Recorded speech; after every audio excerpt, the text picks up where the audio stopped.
Va ora in onda la rassegna stampa.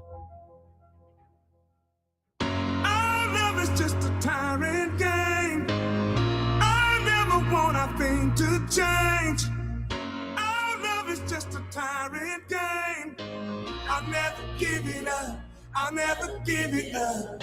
Our love is just a tyrant game. I never want a thing to change. Our love is just a tyrant game. I'll never give it up. I'll never give it up.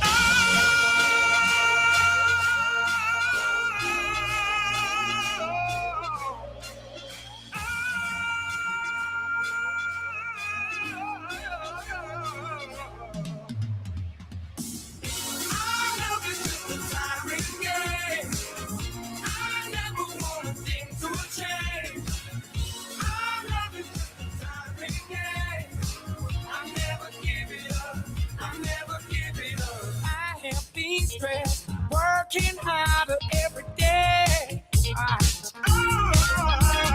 I don't need rest. Can you take the pain away? Do you want it? Tell me, baby. Do you need it? Do you want it? Tell me, baby. Do you need it? Just a tyrant game. I never want a thing to change. Our love is just a tyrant game. I'll never give it up. I'll never give it up. Our love is just a tyrant game. I never want a thing to change. Our love is just a tyrant game. I'll never give it up. I'll never give it up. I know you've been missing me, not being at home. Your nights are restless. You're a slave to insomnia when I'm gone. Do you want it? Tell me, baby. Do you need it? Do you want it? Tell me, baby. Do you need it? Just a tyrant game.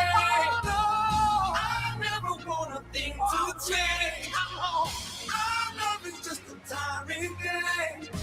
I'll never give it up.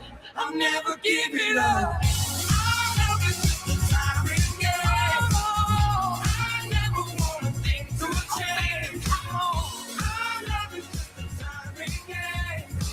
I'll never give it up. I'll never give it up.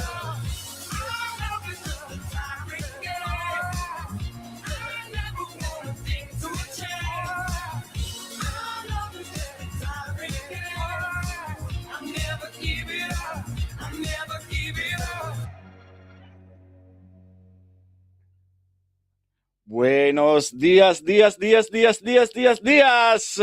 Una cordiale buona giornata a tutti quanti voi, gentili ascoltatori, e bentornati alla rassegna stampa, qua in diretta su Radio Libertà. Sono le ore 8:35 di oggi, mercoledì 26 agosto 2026.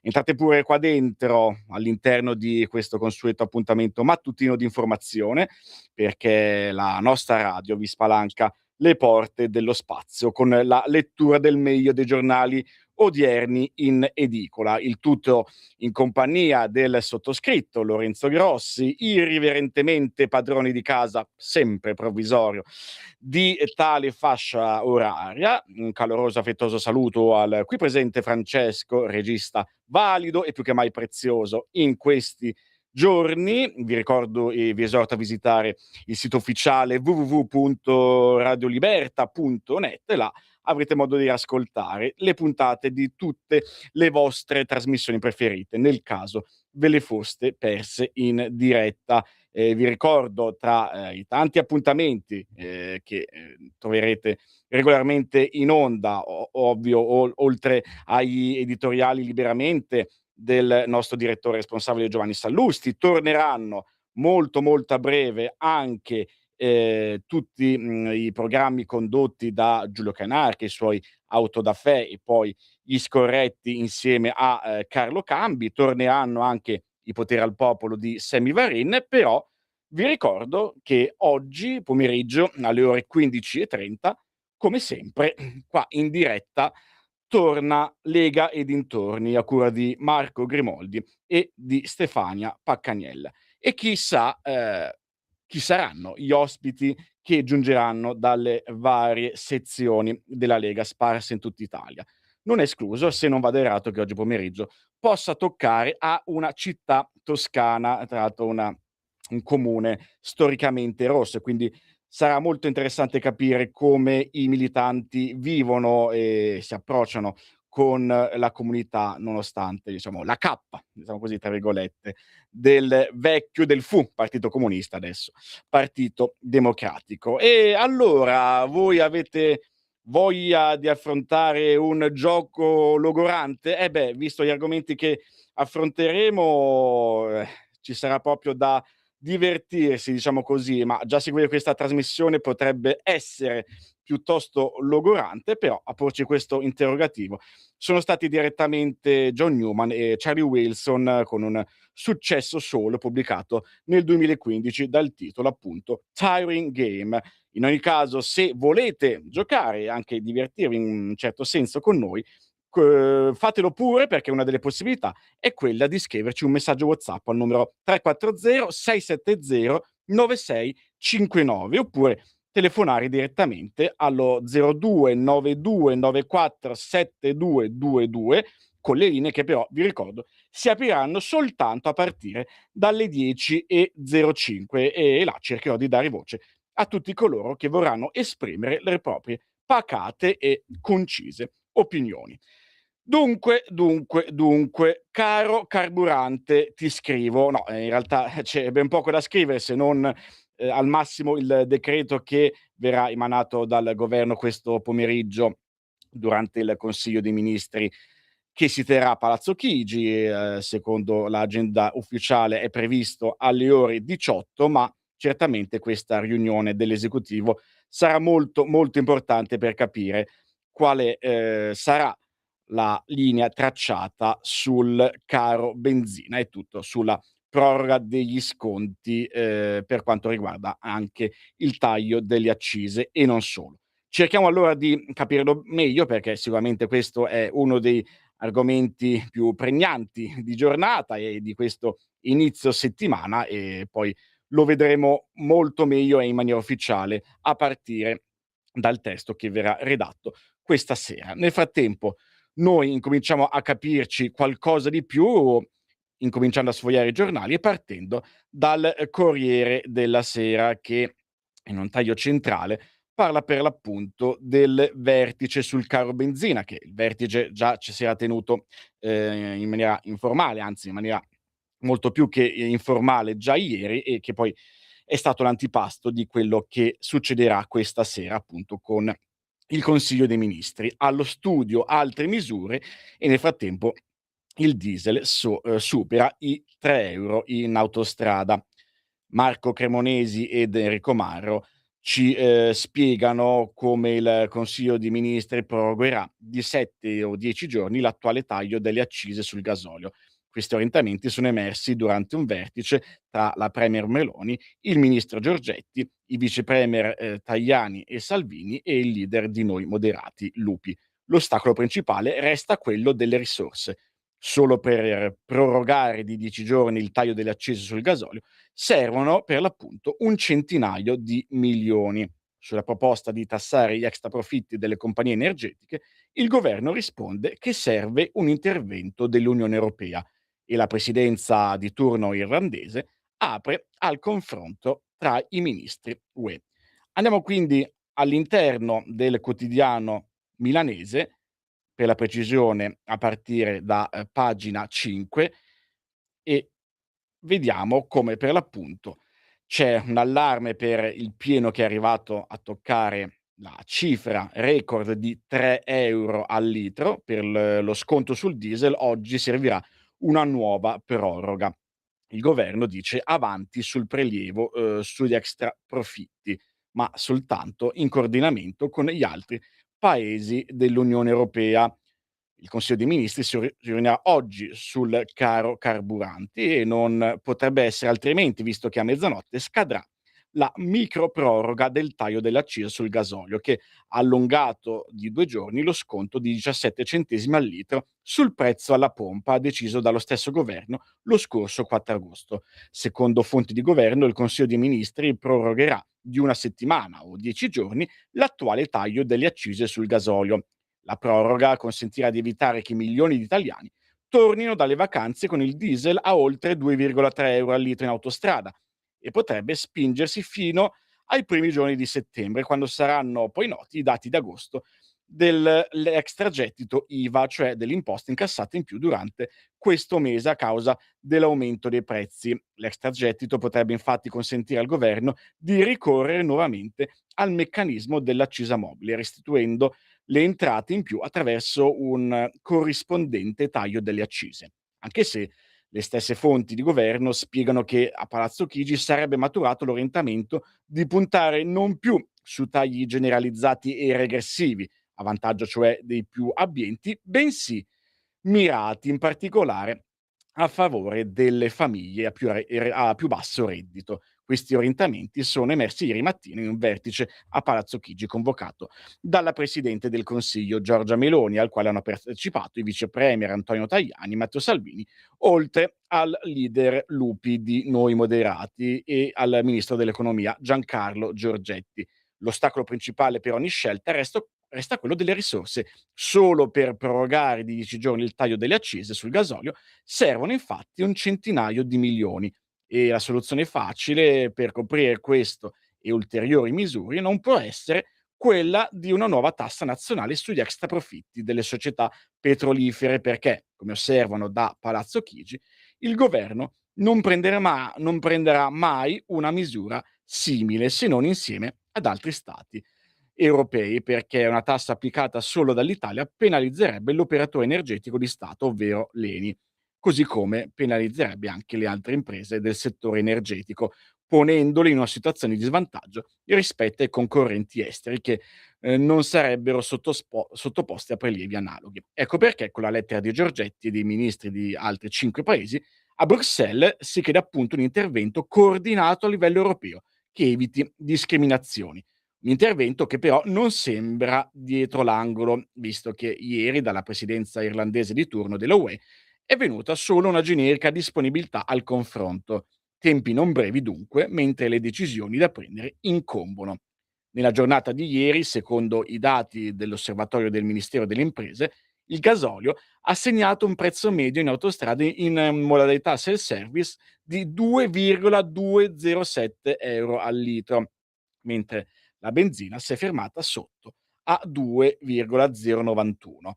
Sulla rete stradale invece il diesel è stato venduto in media a 2,136 euro al litro e la benzina a 2,015. Ma il Codacons ha segnalato ieri mattina che sulla A22 Brennero-Modena il super diesel ha raggiunto quota 3,159 euro al litro, mentre i 5 Stelle parlano di un salasso energetico pari a circa la metà di una legge di bilancio. E a proposito delle reazioni delle opposizioni, qua sotto nel ritaglio basso, sempre a pagina 5 del Corriere della Sera, c'è una lettera, un intervento che è stato scritto e qua riportato sul Corriere, un intervento scritto da Elly Schlein: "Emergenza per le famiglie, ora far pagare chi si è arricchito". E quindi la leader del PD che, come già chiesto qualche giorno fa, ritorna sul prelievo sulle grandi società energetiche.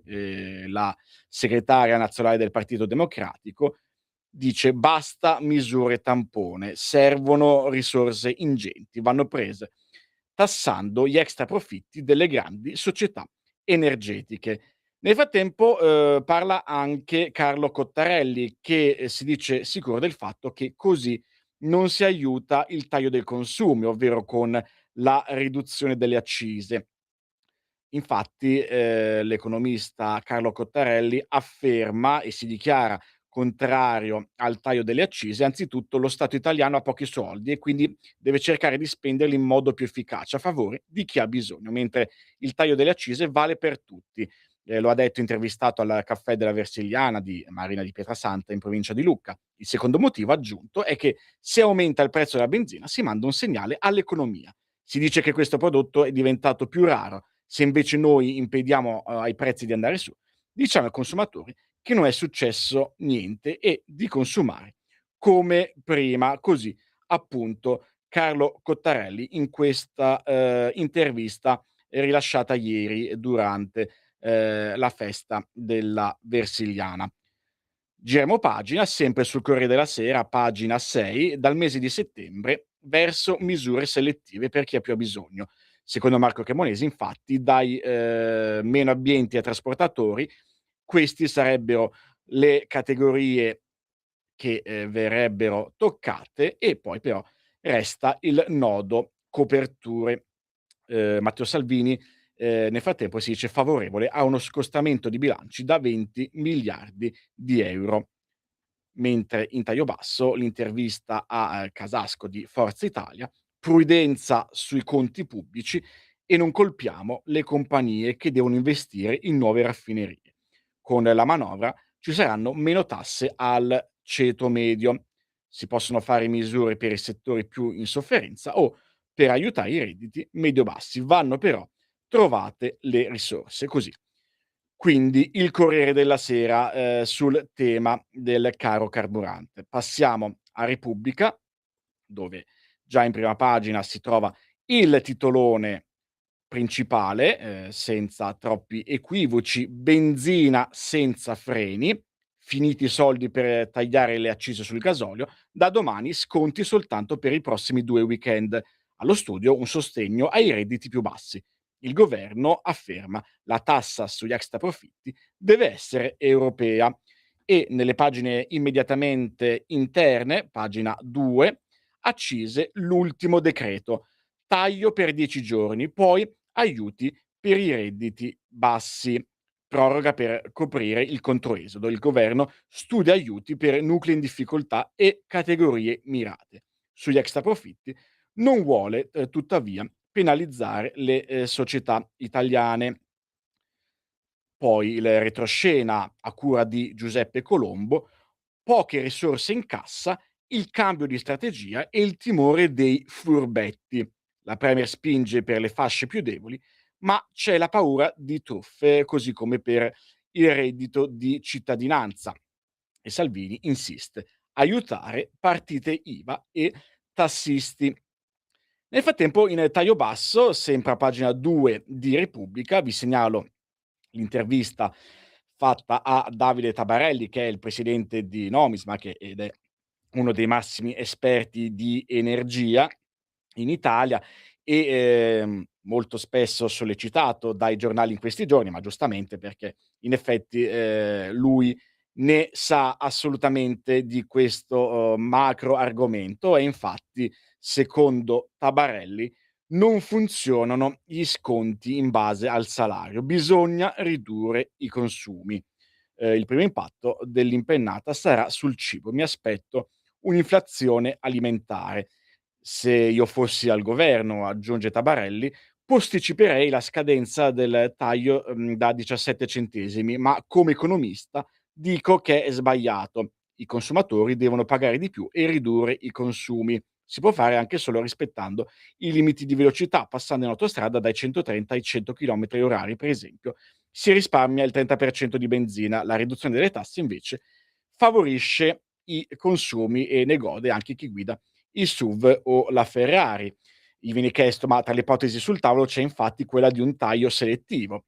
E Tabarelli risponde: il problema degli sconti riservati alle persone a basso reddito è che non è che puoi andare a fare benzina con la dichiarazione dei redditi. Le misure di questo tipo in passato non hanno funzionato. Semmai si potrebbe pensare a crediti d'imposta o aiuti generalizzati indipendenti dalla benzina. Sarebbe più facile e più giusto pensare invece a sconti mirati per categorie professionali come gli autotrasportatori, i pescatori e gli agricoltori che da sempre hanno accise ridotte. Qualunque misura richiede risorse significative per le coperture. Si torna a parlare di tassazione degli extra profitti e Tabarelli risponde: sono contrario intanto perché è difficile trovare una definizione teorica di extra profitti. Se si tratta di profitti illeciti è una questione di competenze delle autorità di sorveglianza, altrimenti la tassazione c'è già. Con il decreto bollette c'è stato anche un aumento dell'IRAP di 2 punti. I profitti di per sé non sono una cosa negativa. L'altra ragione è che tassare di più è esattamente il contrario rispetto a quello che bisognerebbe fare in questo settore, che ha bisogno di risorse da investire sulle raffinerie, che sono poche e vecchie, risalgono agli anni 60 e 70 e hanno bisogno di un upgrading, altrimenti finiranno per chiudere. E l'intervista, che è stata curata dalla collega Rosaria Amato, prosegue tra le pagine 2 e le pagine 3 di Repubblica, che vi consiglio assolutamente di leggere, proprio perché Tabarelli può sempre dare, qualche indicazione utile anche per quanto riguarda, l'uso e il consumo da parte dei, cittadini, ma anche, consigli ai partiti e alle istituzioni. Ci spostiamo, su Il Giornale perché, anche il quotidiano diretto da Tommaso Cerno fa un richiamo in prima pagina con il, caro carburante, il governo salva il rientro dalle ferie, prolungato il taglio fino a fine mese, extra profitti, l'Unione Europea apre alle richieste italiane. E tra le pagine 2 e 3 c'è la missione benzina. Da una parte c'è lo scudo sul ritorno dalle vacanze, il taglio delle accise andrà avanti fino a fine mese e poi da settembre si punterà su misure mirate come aiuti per tassisti, autotrasportatori e fasce deboli, mentre a pagina 3 vengono riportate le dichiarazioni di Matteo Salvini sulla manovra. Serve uno scostamento per almeno 20 miliardi. Rischio di stop ai cantieri. Il leader leghista dice senza 6 o 7 miliardi non partono i lavori. E poi il contributo arrivi anche da banche e petroliferi.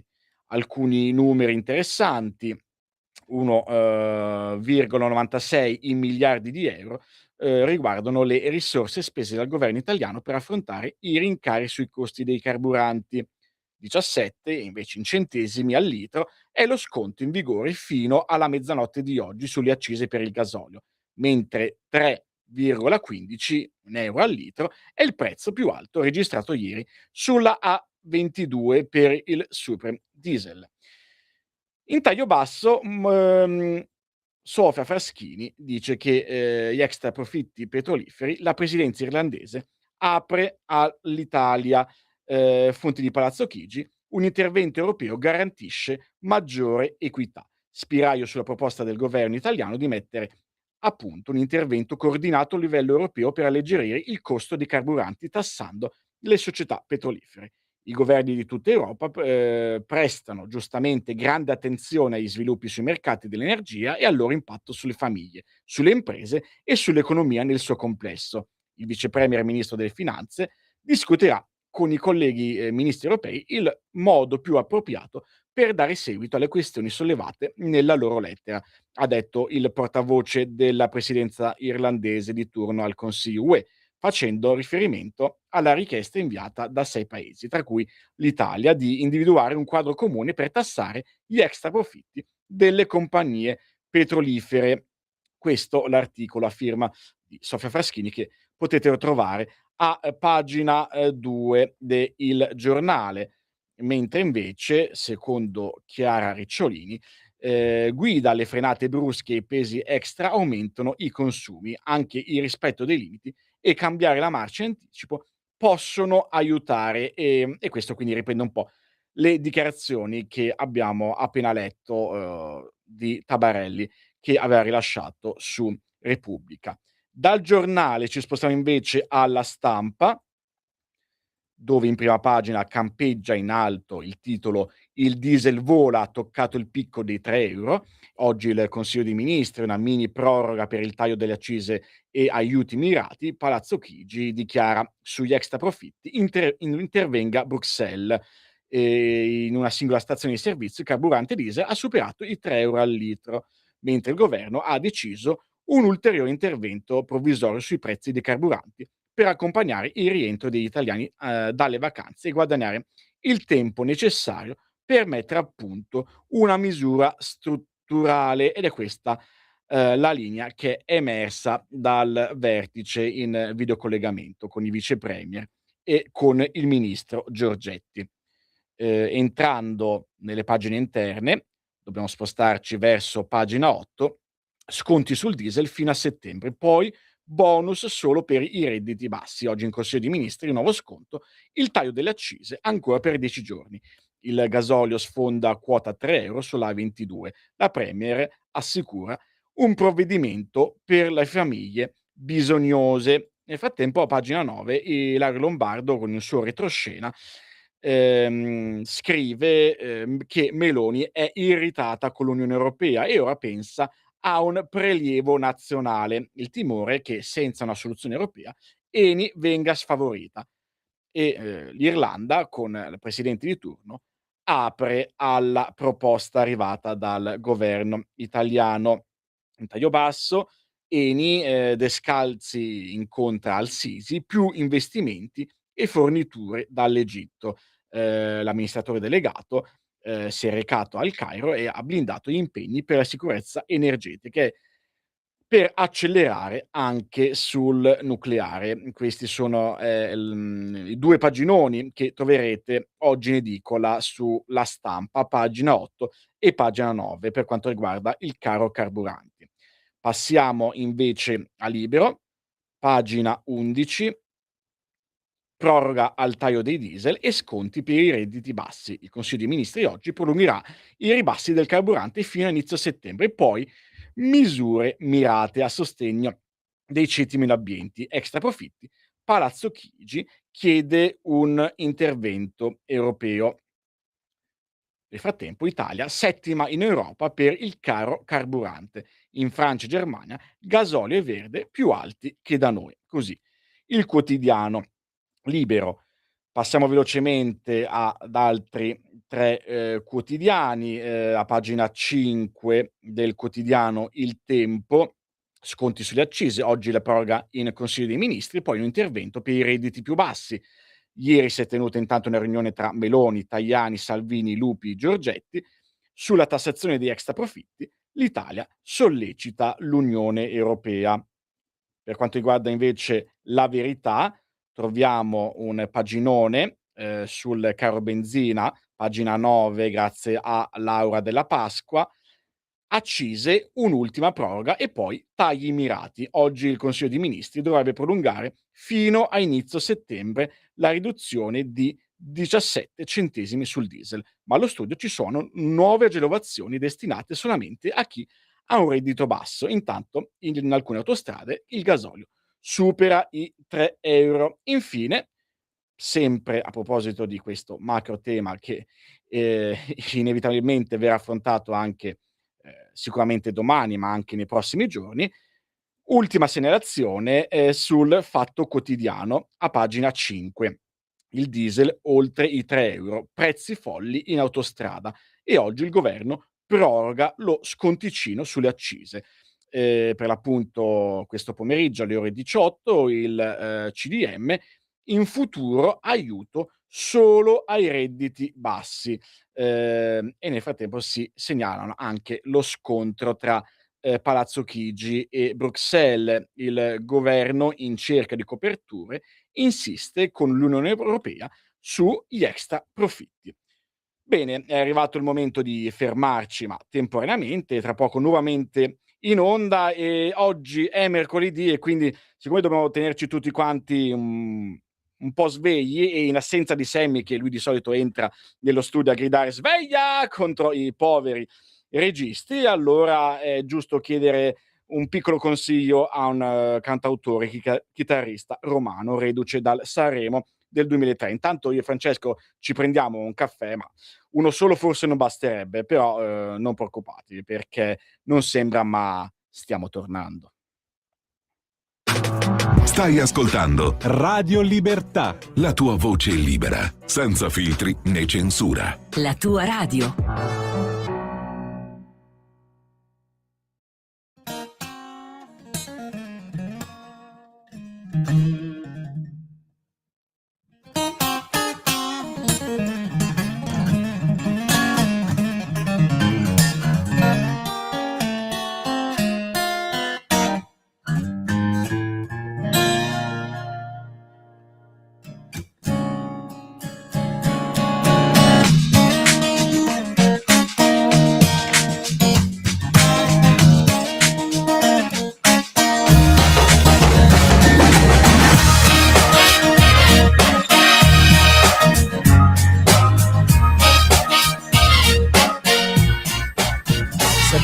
Caffè li ho già presi perché sono stanco di stare al volante e vorrei arrivare entro sera da te e aspetti me nel castello lassù con la treccia già sciolta affacciata al balcone vestita di blu.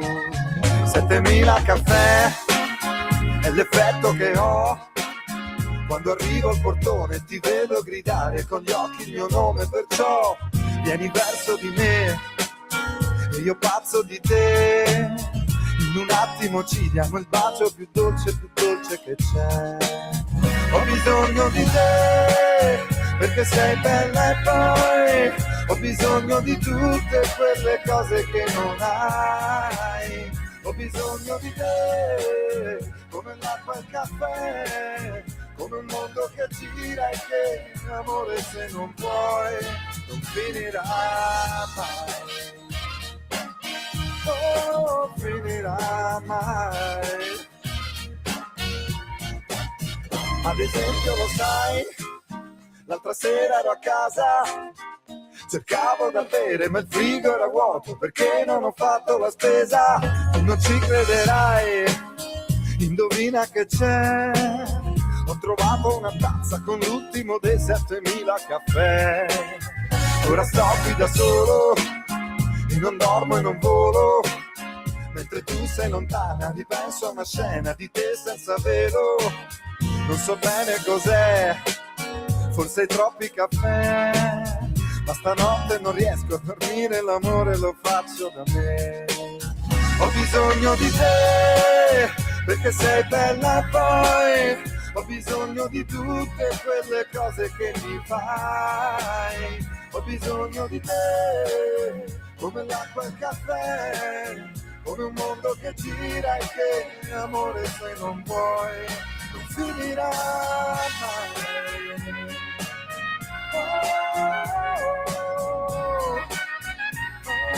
Amore mio non finirà mai.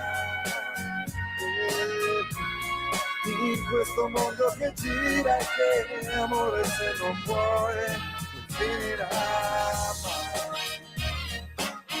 Non finirà mai.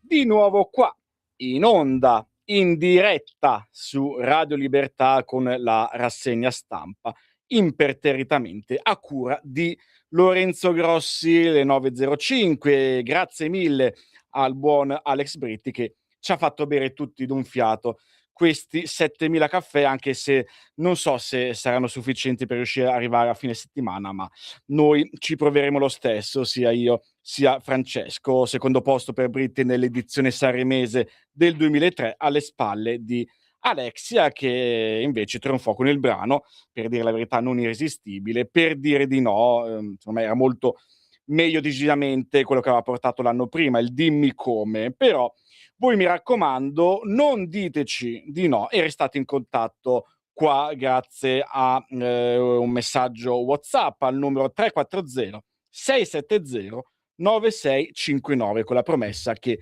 dopo le 9:30, subito dopo il Qui Parlamento, incomincerò a leggervi tutti quanti, o comunque i messaggi sicuramente non offensivi e non maleducati, ma vedo che il 99,5% di voi è assolutamente su questa linea della pacatezza, della civiltà, dell'esprimere le proprie opinioni anche in maniera ferma e netta, ma senza per questo cadere, scivolare negli insulti o nelle minacce. Quindi continuate così a seguirci, fra poco vi leggerò, però adesso è arrivato il momento di spostarci alla pagina internazionale con la notizia che campeggia su molti quotidiani, perché ci fa tornare indietro nel tempo di un annetto circa, era a Ferragosto del 2025, quando sembrava che con l'incontro tra Donald Trump e Vladimir Putin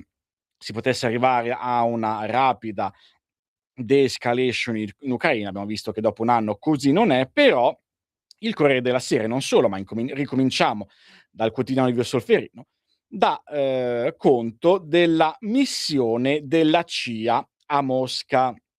Il capo degli 007, infatti, degli Stati Uniti, è volato in Russia. Il Cremlino boccia il piano di pace di Kiev e ci sono anche i dubbi di Berlino sulle esercitazioni militari dei volenterosi. L'inviato del Vaticano, nel frattempo, incontra Lavrov. E allora andiamo a vedere per la precisione che cosa è successo e in realtà che cosa sta capitando proprio in queste ore. A pagina 2 del Corriere, il capo della CIA vola a Mosca. Sul tavolo Ucraina e i prigionieri. È la prima volta dal 2021 per Ratcliffe, 8 ore di incontri riservati, ed è possibile anche un colloquio proprio con lo zar, con Vladimir Putin. Il direttore dell'agenzia americana potrebbe aver parlato anche del conflitto con l'Iran, secondo quello che viene illustrato dal Corriere della Sera, con un articolo a firma di Giuseppe Sarcina. Ieri, secondo notizie diffuse dai media americani, le autorità di Washington e di Mosca non hanno commentato, comunque sia, il direttore della CIA, John Ratcliffe, è volato in Russia. Potrebbe avere parlato anche con Putin, anche perché sul tavolo ci sono molti dossier che probabilmente sono stati affrontati, come ad esempio quello del piano di pace per l'Ucraina, di cui ha parlato qualche giorno fa anche Zelensky. E poi ovviamente rimane in ballo anche la questione Iran e la liberazione di alcuni cittadini americani detenuti nelle carceri russe. Tra i nomi più citati c'è quello di Charles Wayne Zimmerman, condannato a 5 anni per possesso di armi e munizioni che sarebbero state trovate a bordo del suo yacht. In passato la CIA aveva già negoziato il rilascio di cittadini americani detenuti in Russia.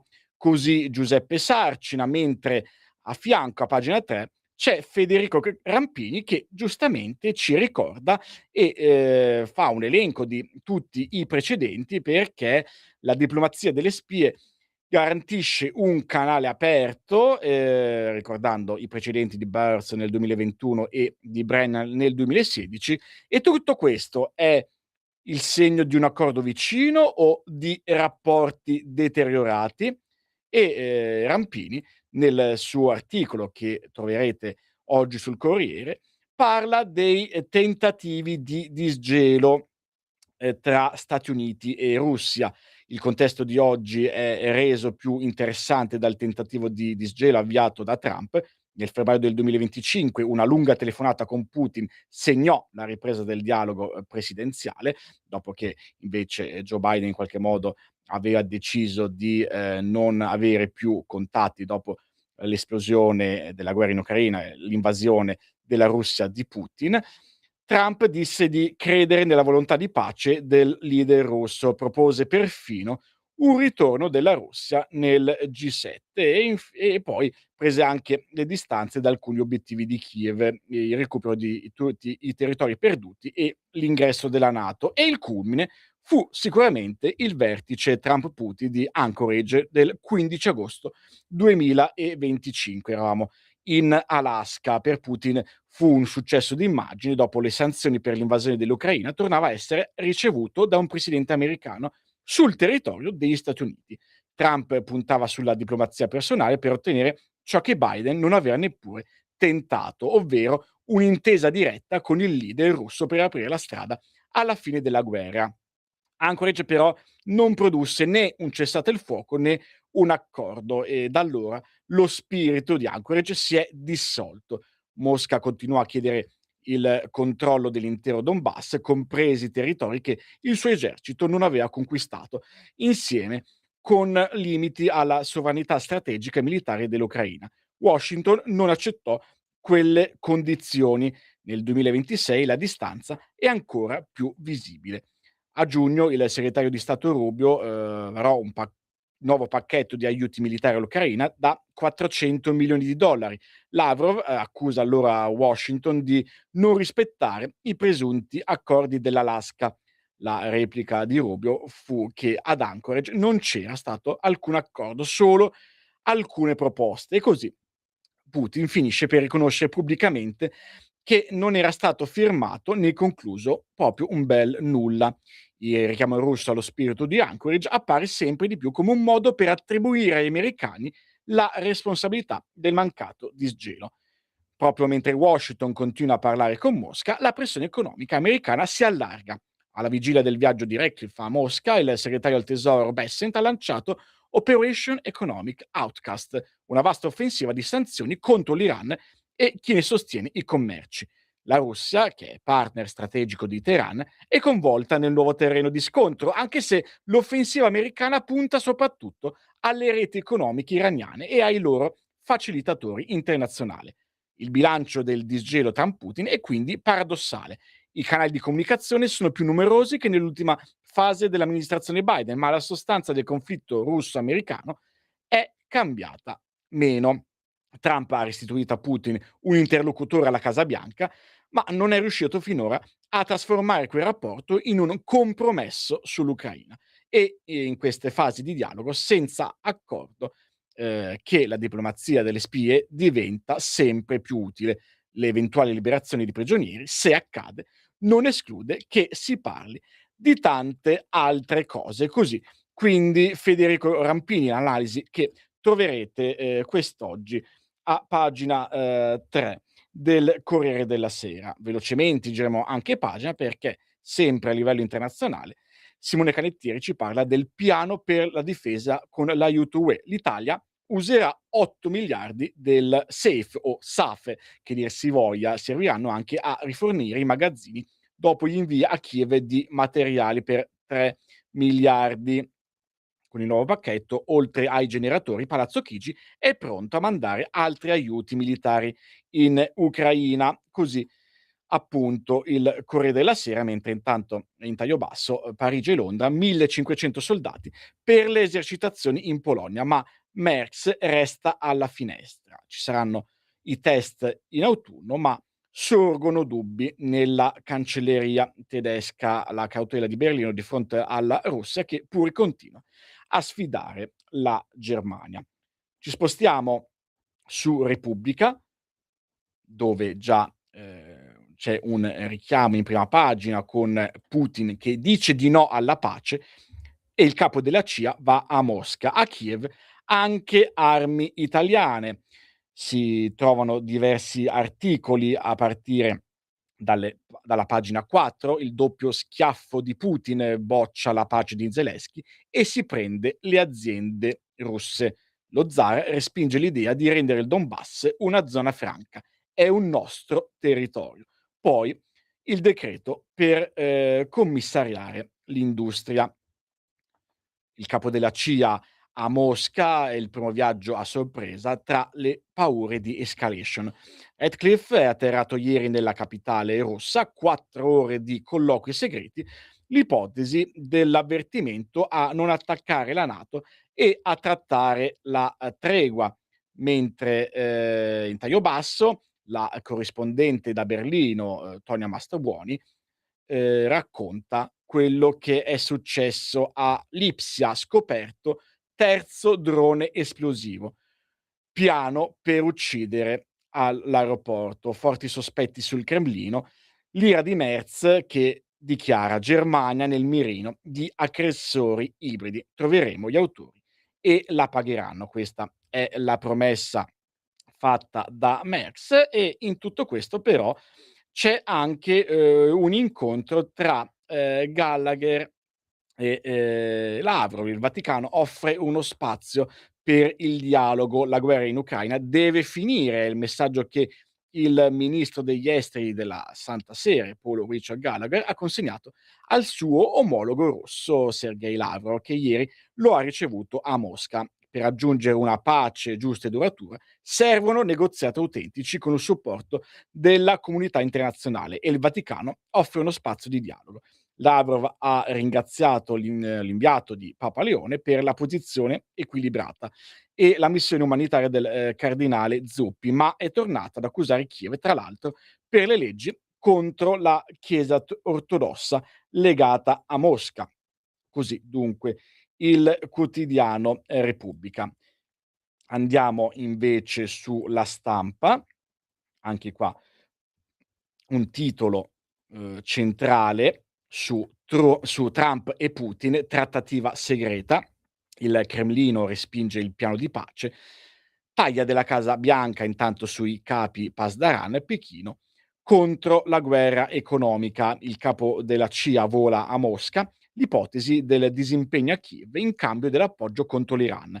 Per quanto riguarda l'Unione Europea, l'Italia va verso l'uso di 10 miliardi di fondi SAFE per la difesa. Bruxelles replica è la direzione giusta. Nelle pagine interne, pagina 2, lo sbarco del capo della CIA a Mosca, trattative segrete su Kiev e Teheran, Ratcliffe arriva a bordo di un aereo militare, mentre i negoziati ufficiali sono ancora in stallo.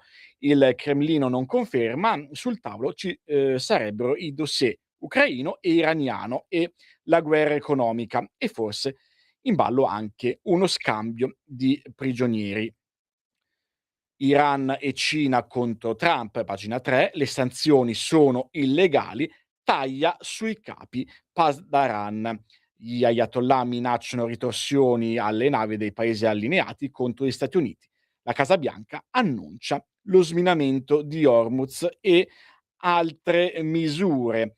Nel frattempo Lorenzo Lamperti, che è inviato a Taipei, parla di Xi, perché il leader cinese tesse la sua tela nella sfida a Washington. Ecco quindi la strategia per neutralizzare le pressioni.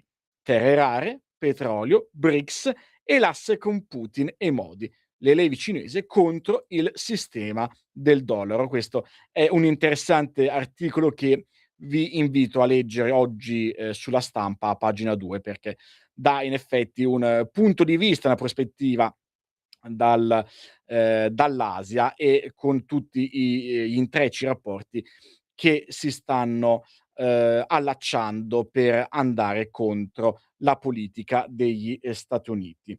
Nel frattempo, velocemente anche a pagina 4, Roma userà 10 miliardi di fondi SAF e Bruxelles promuove il cambio di rotta. Roma conferma l'impiego di una quota dei 14,9 miliardi assegnati. Serviranno all'acquisto di nuovi armamenti. Vi vorrei segnalare anche, sempre su questo medesimo tema, a pagina 10 de Il Giornale, che parla di guerra e spie, perché in effetti il Cremlino chiude alla pace di Kiev, sono inaccettabili le esercitazioni UE, niente zona franca, il Donbass è russo, mentre l'inviato del Papa va da Lavrov, riavviare subito gli sforzi di pace e poi per l'appunto lo scambio di detenuti o il dialogo Trump-Putin, la missione segreta del capo CIA a Mosca. Però, ecco, vi vorrei segnalare tutto da leggere l'analisi effettuata da Gian Michalessin. I missili, costi alti e tempi lunghi, meglio i generatori italiani. Mancano i fondi per produrre le armi di Londra e Parigi, che sono pronte soltanto a fine 2027. Così appunto a pagina 10 oggi su Il Giornale, ultimi 2 quotidiani per quanto riguarda la questione russa e Iran. Andiamo prima sulla Verità, perché ne parla prima bene, anzi, vediamo innanzitutto questo. In effetti è molto interessante la questione legata ai migranti, si parla dell'autogol di Mariana Aprile sui morti in mare, strapazza i numeri e dà ragione a Fratelli d'Italia. Dopo aver accusato il governo di aver fatto aumentare i naufragi ed essere stata smentita quei dati, la giornalista cambia le carte in tavola. Si riferiva in realtà alla percentuale, ma se è così allora vale tutto e nel frattempo continua la lotta invasione col governo Sanchez che adesso vuota il sacco. Su Ceuta i 007 ci avevano avvisato. E infine vi segnalo anche le paginate sul Fatto Quotidiano, a proposito di esteri, perché già il titolone in prima pagina parla de il Papa e persino la CIA volenterosi per la pace, e 2 inviati a Mosca, il cardinale Gallagher e lo 007 Ratcliffe.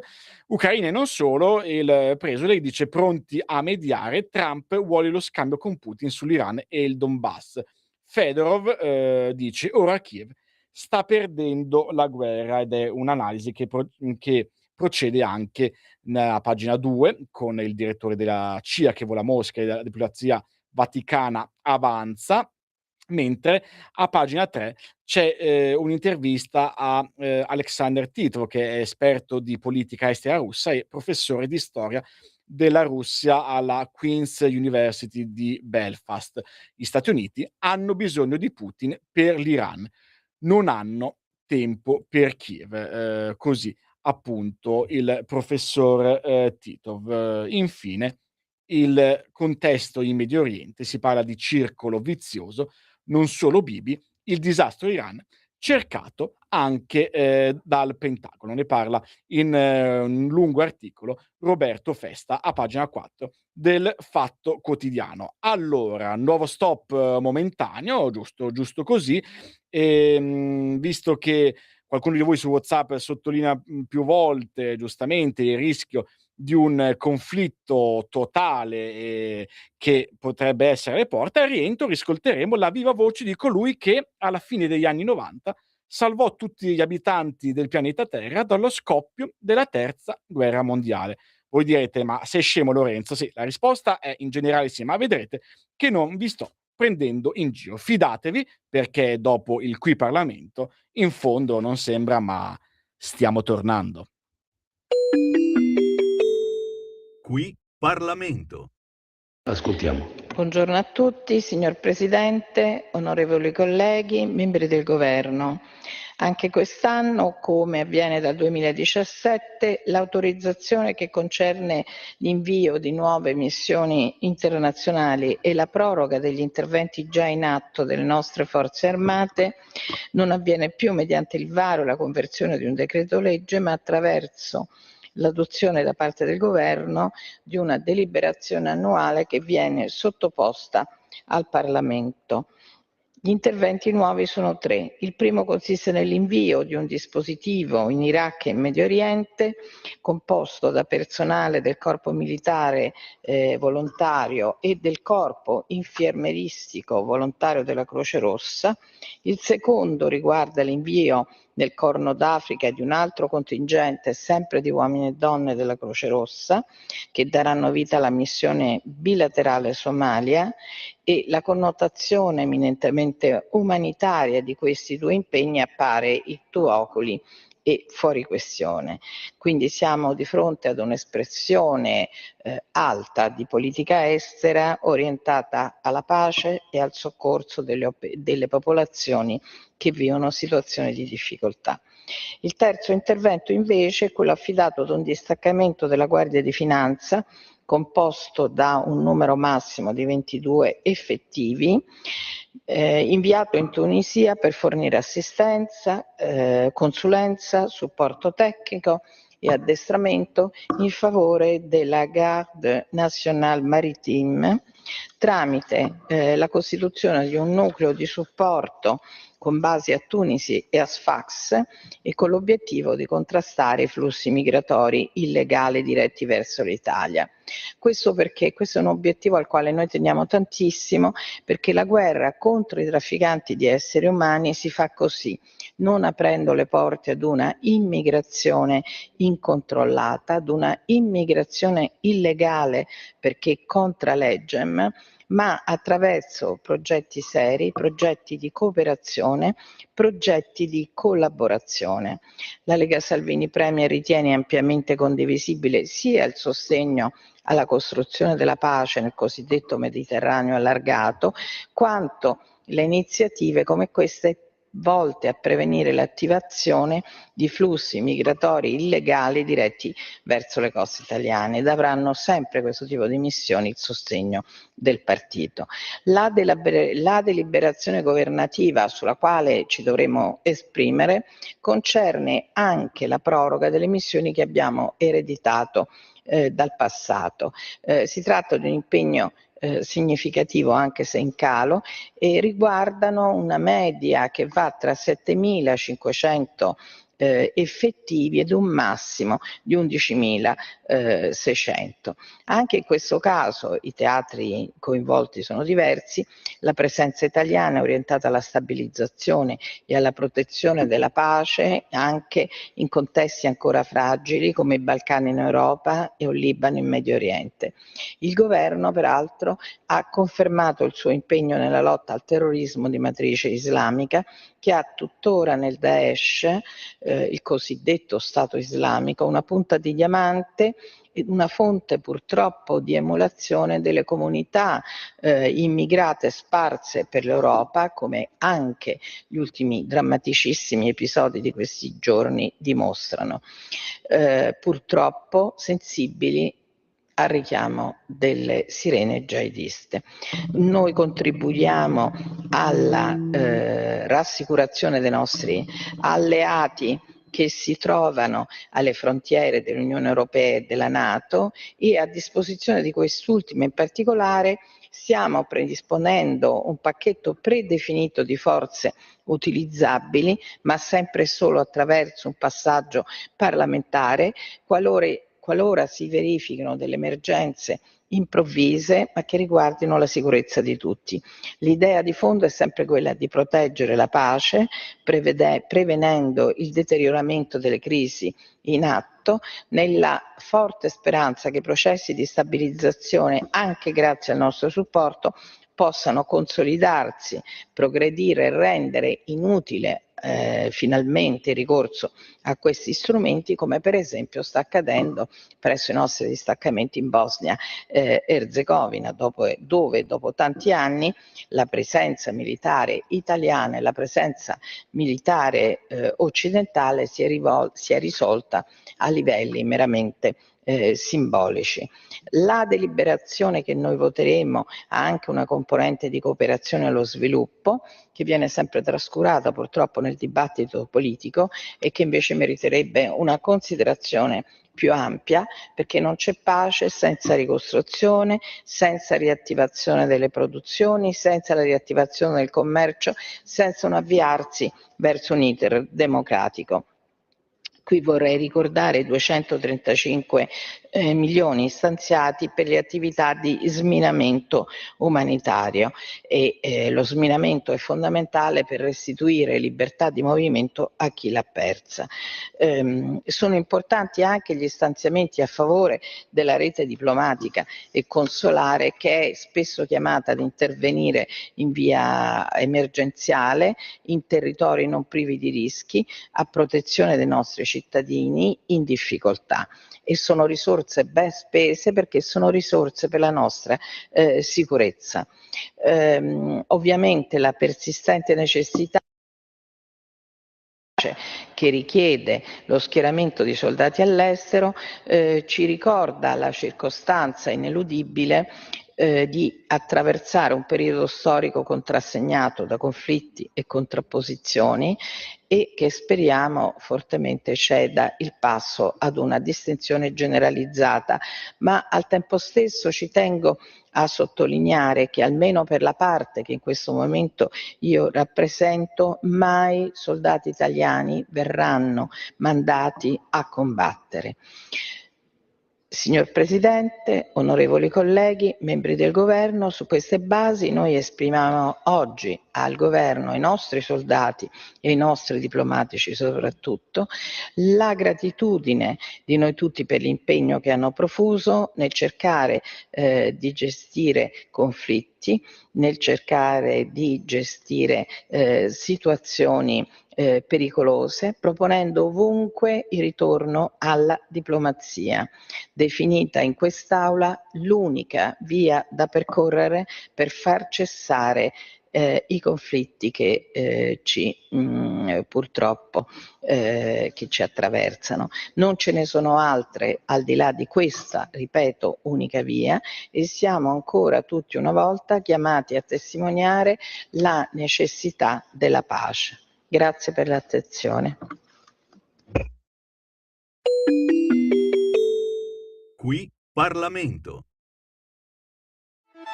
Stai ascoltando Radio Libertà, la tua voce libera, senza filtri né censure, la tua radio.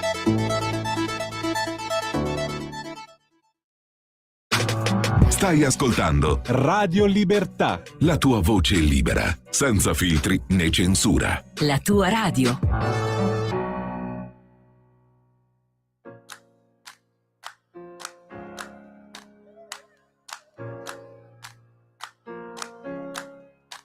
Hey, oh, where can I go? When all the roads I take, they never lead me home. Hey, oh, I miss you so, but I'm used to seeing people come and go. Yeah, I've made mistakes. Next time, I swear I'll change. When I find love again, when I find love again, I'll be much better than the man I used to be. When I find love again, when I find love again, I'll have a better plan for us. Hey, oh, I'm not ashamed, 'cause everybody has a heart that's made to break. Hey, oh, don't be afraid, 'cause you're only getting stronger from the pain. Yeah, I made mistakes. Next time, I swear I'll change. When I find love again, when I find love again, I'll be much better than the man I used to be. When I find love again, when I find love again, I'll have a better plan for us. Yeah, you and me.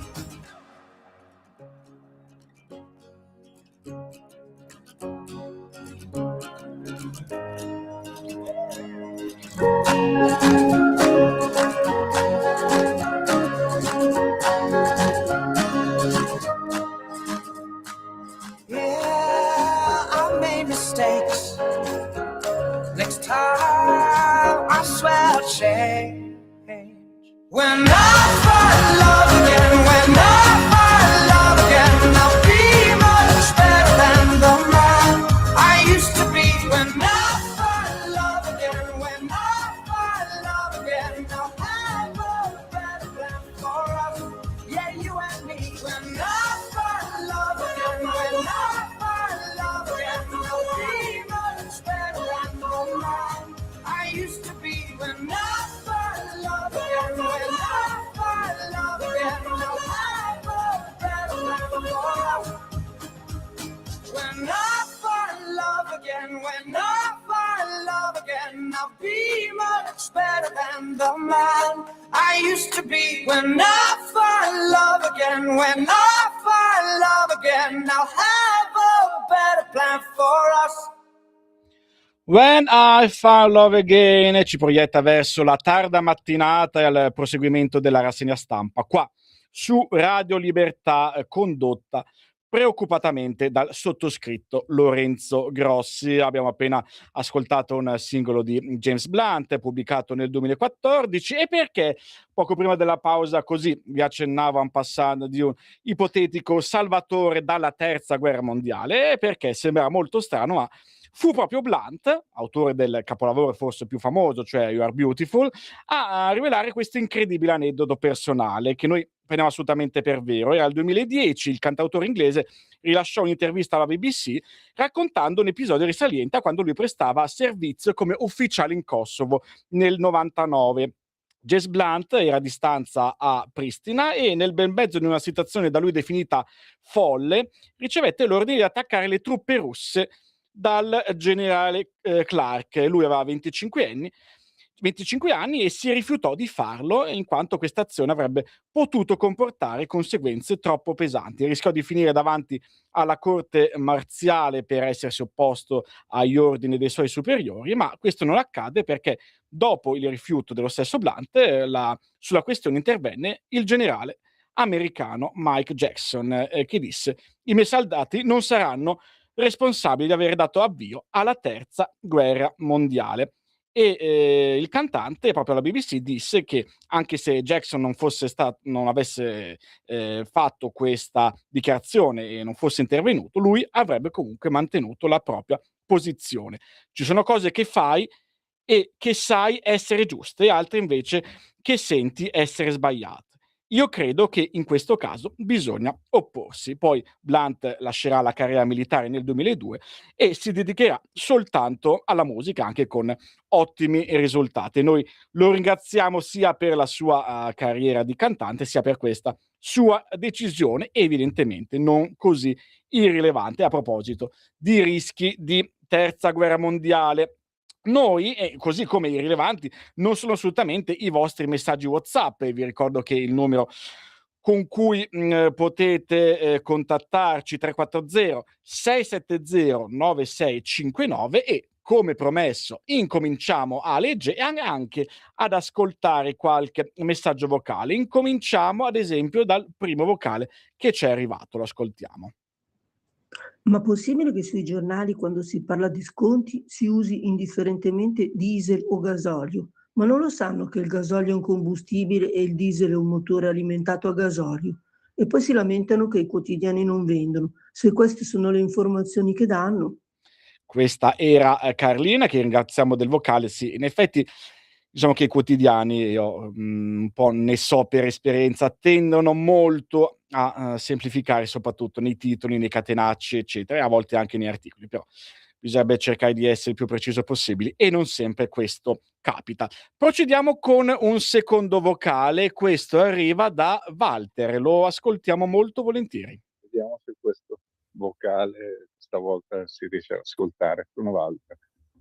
Allora, non chiamiamola più destra, chiamiamola destra sociale. Aiuti sui carburanti solo per le fasce più deboli. Chissà chi saranno queste fasce più deboli, vero? Mentre chi invece guadagna il giusto perché sa fare un lavoro, quello è un povero coglione che solo le tasse deve pagare e basta. Dai, basta, destra, fai la destra sociale. Mi sembra essere tornati ai tempi del Duce, quando la destra sociale imperava. Quella era destra sociale. La vogliamo ricalcare? Giorgetti lo sa benissimo quello che deve fare. Grazie, ciao. Grazie a te, Walter. Leggiamo intanto altri messaggi. Pietro che ci scrive: se io avessi i redditi bassi vado a un self-service e come faccio a farmi capire? Si chiede. Poi un altro messaggio che ci arriva invece da Edda, in realtà ce ne sono vari messaggi, cerco un po' di sintetizzarli perché se no diventa complicata. Comunque la sintesi è: questa classe politica insieme a tutta la sinistra deve sparire, le accise agli extra profitti sono tutti palliativi per il malato terminale italico. L'Italia era un gran paese, non si sa bene cosa sia successo. I soldi per fare i deboli che vengono dall'estero li tirano fuori dal ceto medio. quella al quale vogliono diminuire le tasse, e se gli extra profitti facessero andare via anche quelle poche industrie che ci sono rimaste, l'unica cosa è tagliare gli extra profitti a Zelensky, non è Zelensky che vuole la pace, ma vuole tirare la guerra in tutta Europa. Non facciamoci prendere in giro. Ecco, queste sono fatto la sintesi che ho fatto appunto di questi messaggi. Voi continuate pure a scriverci e tra poco poi, dopo le 10, vi potremo sentire anche in diretta telefonica. Nel frattempo ritorniamo a immergerci sui quotidiani e per la vostra felicità o per la felicità di qualcuno di voi, torniamo, ma soltanto brevemente, però visto che la notizia ormai sembra ufficiale, diciamo che in questo momento è ufficiosa, ma che cosa ne sarà del nostro caro amico Sigfredo Ranucci, e chi meglio del quotidiano Il Tempo, che in questi giorni, queste settimane, si è predicato in diverse esclusive, in diversi scoop, e come ieri abbiamo visto anche con una nuova lettera di una donna, di una giornalista che ha accusato il conduttore di Report di fatti inappropriati. Allora Il Tempo in prima pagina, lo possiamo vedere anche per chi ci segue in diretta streaming, ci parla del crepuscolo di Sigfrido, di quindi dissolvenza televisiva. Ranucci finalmente va verso l'addio a Report, ma mamma Rai lo tratterà comunque lussuosamente e in guanti bianchi.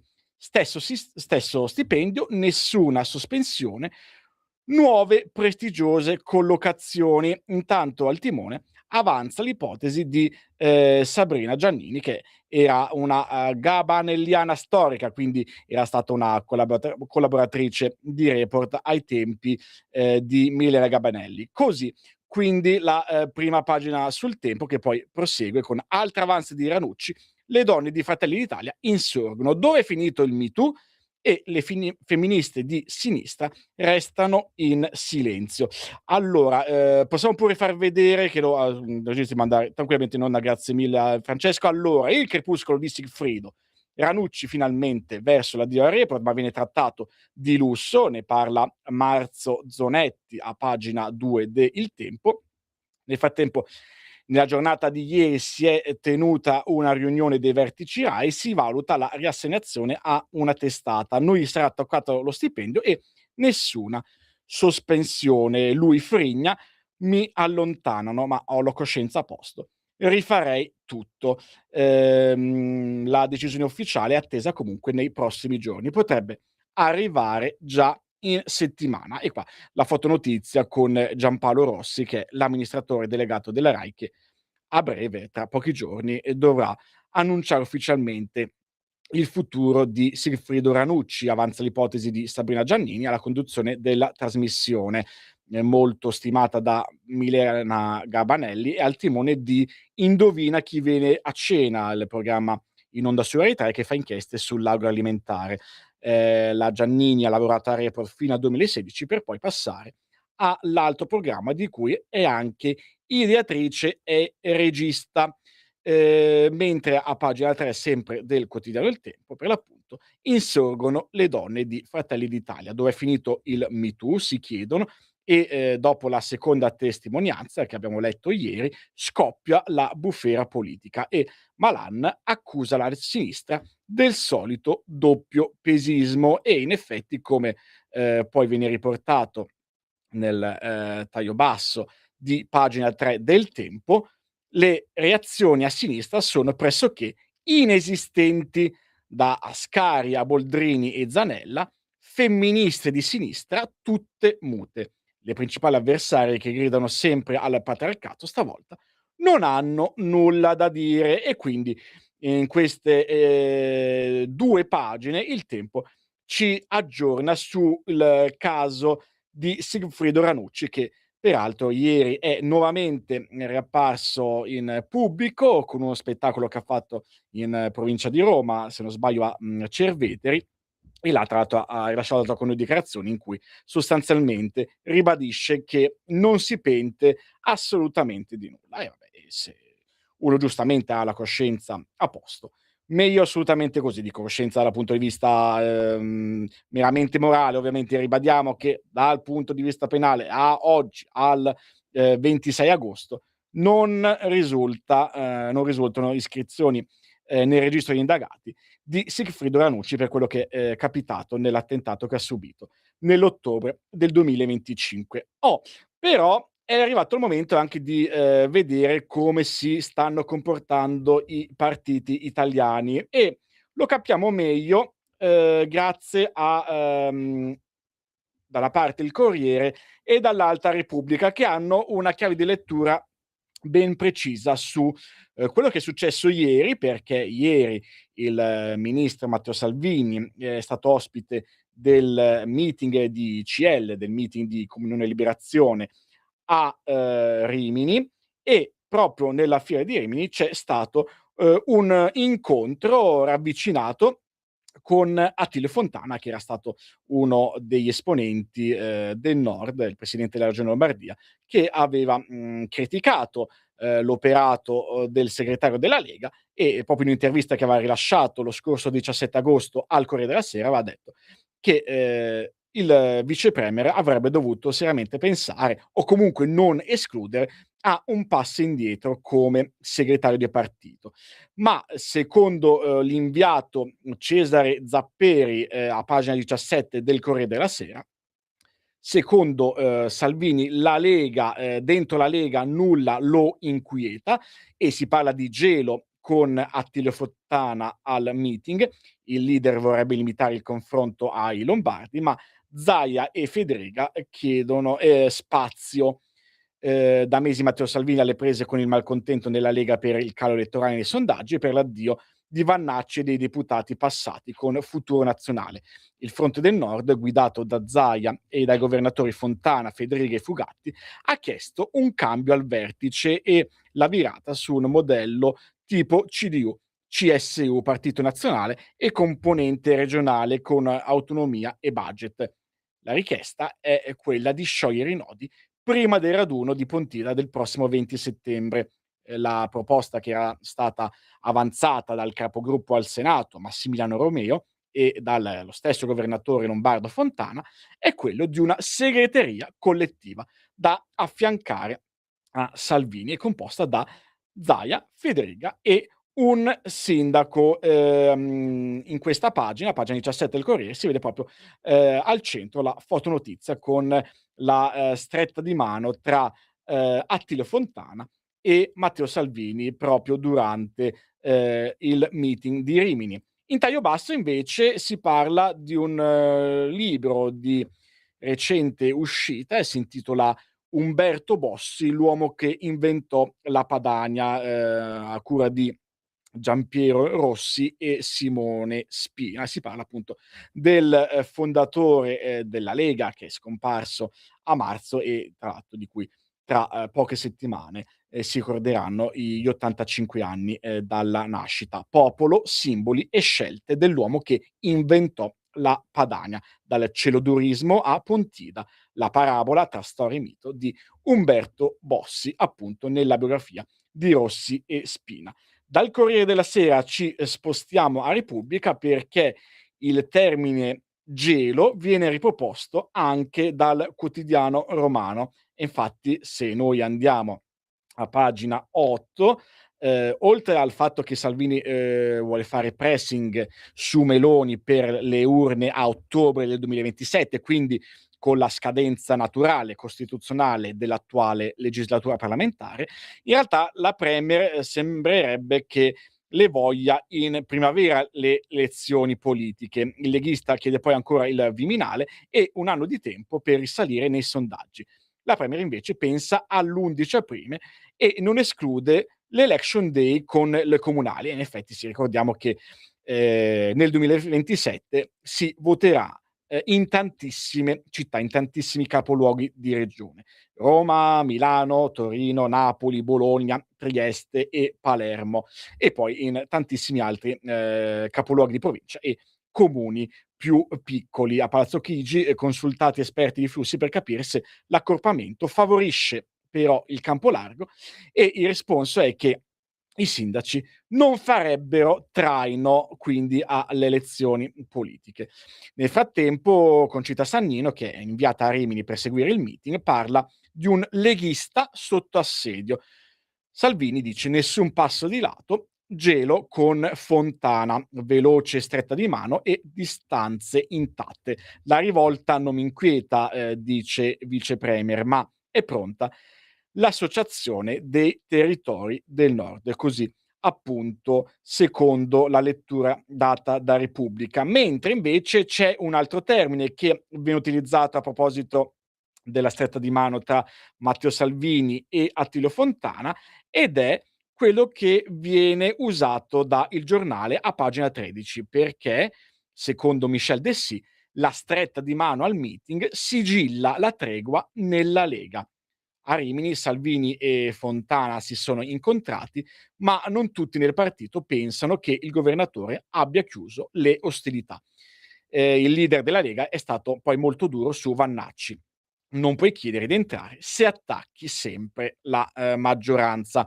Il segretario già proiettato alle elezioni politiche del 2027, al centro del programma ci sarà l'autonomia, così appunto come viene interpretato l'incontro rapido tenuto ieri a Rimini tra il segretario della Lega e il presidente della Regione Lombardia.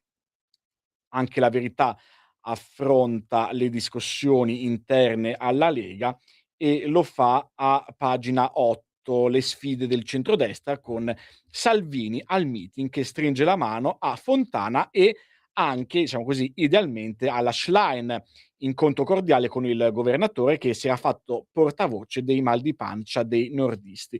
Ma il leader leghista ribadisce: non farò mai un passo di lato. Mentre sugli extraprofitti, se il Partito Democratico si dice d'accordo, sono contento. L'obiettivo è quello di non trasformare Pontida, il 20 settembre prossimo, in una resa dei conti pubblici. E poi l'altro virgolettato: se Vannacci si candida contro in Calabria, non può chiedere di allearsi. Questi appunto sono i virgolettati che in sintesi sono stati riportati ieri da il quotidiano La Verità a proposito dell'incontro durante il meeting di CL. Attenzione però, attenzione, perché a sinistra la situazione è tutt'altro che rosea, diciamo così, perché lo possiamo leggere direttamente sul titolone principale di Libero: Elly è furiosa col PD. Molti big del partito non vogliono la segretaria come candidata premier. Lei è stufa delle continue critiche sui giornali. Teme di essere logorata. Alla fine dell'ennesima giornata di Harakiri nel PD, Arturo Parisi scrive quello che tanti pensano. Non so se siano amici o avversari di Conte, ma tra Franceschini e Speranza e altri capi correnti continua la gara a logorare Schlein. Così il loro no alle primarie rafforza l'idea che lei non può che perderle queste primarie, e l'articolo di fondo, l'editoriale del direttore Alessandro Sallusti, è proprio un incitamento quasi alla leader Dem, perché dice: forza Schlein, tieni duro per noi.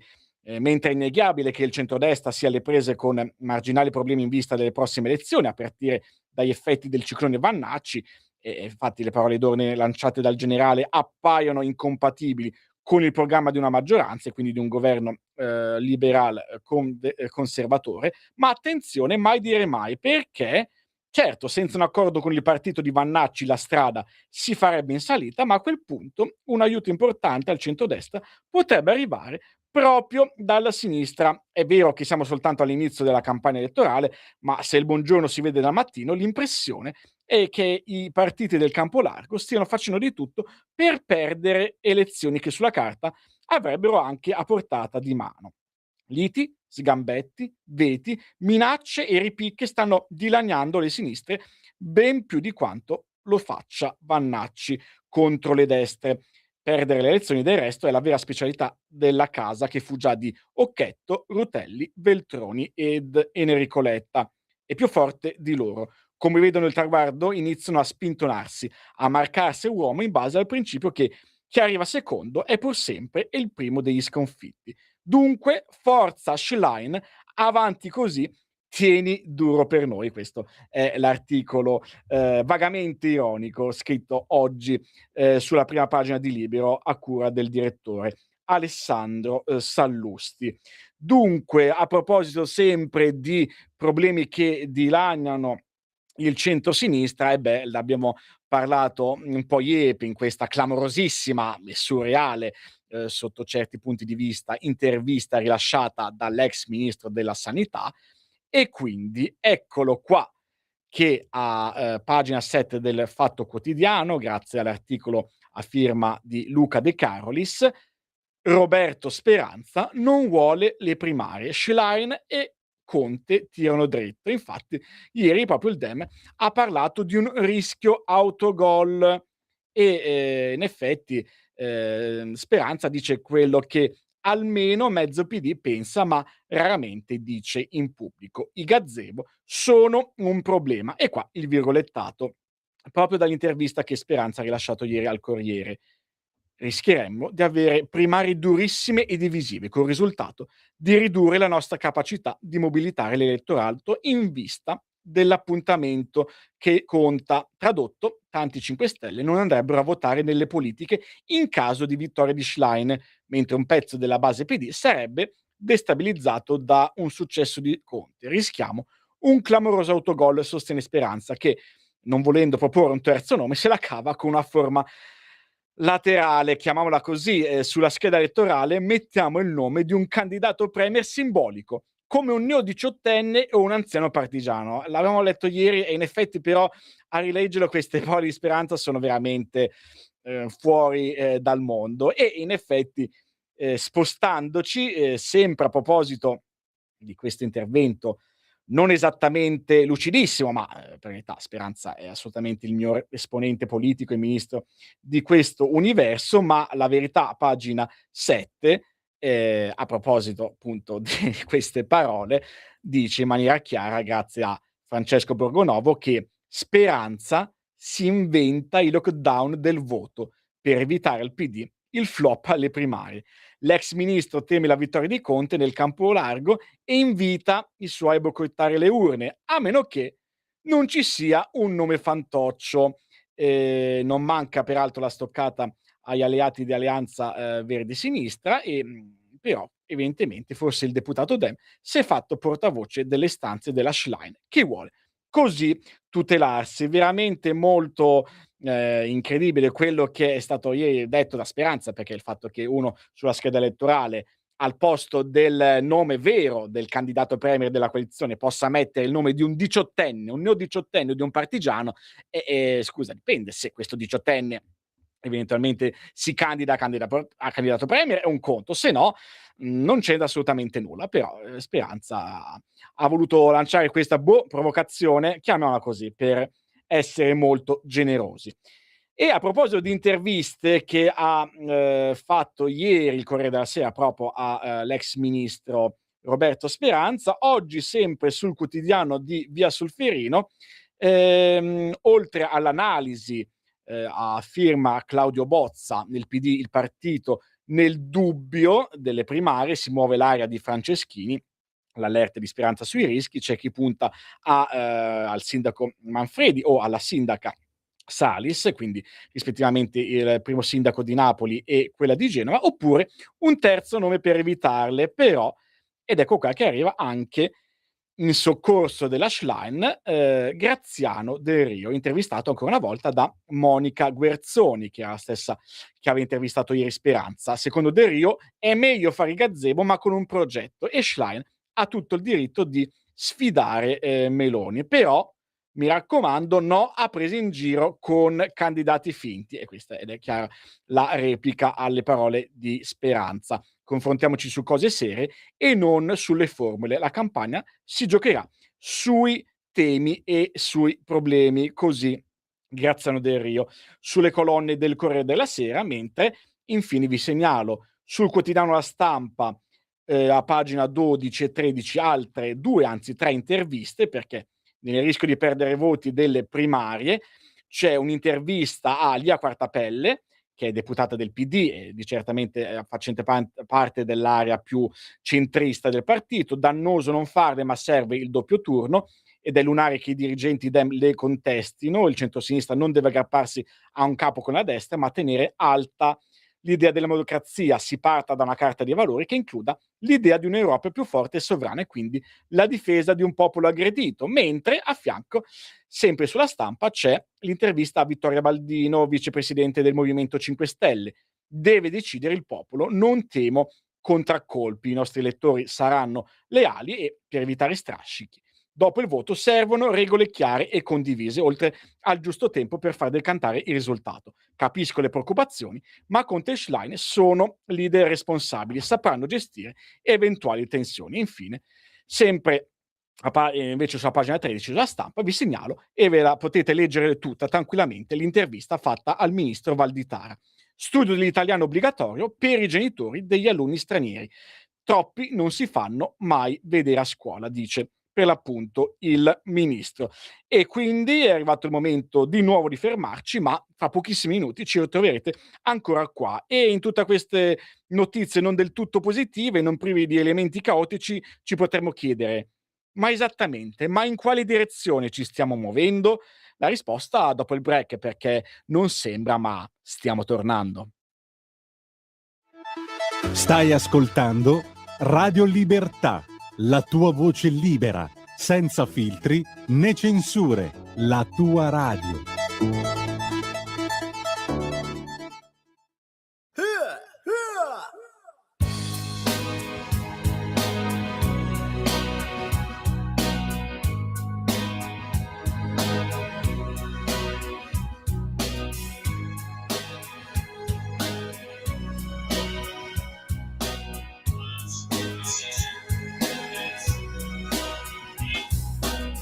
In questo mondo senza luce, ma come faccio a illuminarmi? In questo ormai mondo truce, fai tu qualcosa per salvarmi? No, no, no, no, non so pregare, tu dimmi solo dove andare, ma dimmi quale direzione, qui non c'è più un'indicazione, dimmi dove la direzione, parlo prima che finisca la passione, dimmi dove la direzione, parlo prima che finisca la passione. Sei certo che su c'è ancora il cielo? C'è uno spot pubblicitario, yeah. Metti uno stop in cima a un palo, fai presto a fare un inventario, yeah. No, no, no, no, non so pregare, tu dimmi solo dove devo andare, yeah. Ma dimmi quale direzione, qui non c'è neanche un'indicazione, dimmi dove la direzione, parlo prima che finisca la passione, dimmi dove la direzione, fallo prima che finisca la passione. Non c'è tempo quadrato di sensibilità, circondato da deserto, penso di cambiabilità. Non c'è tempo quadrato di sensibilità, circondato da deserto, penso di cambiabilità.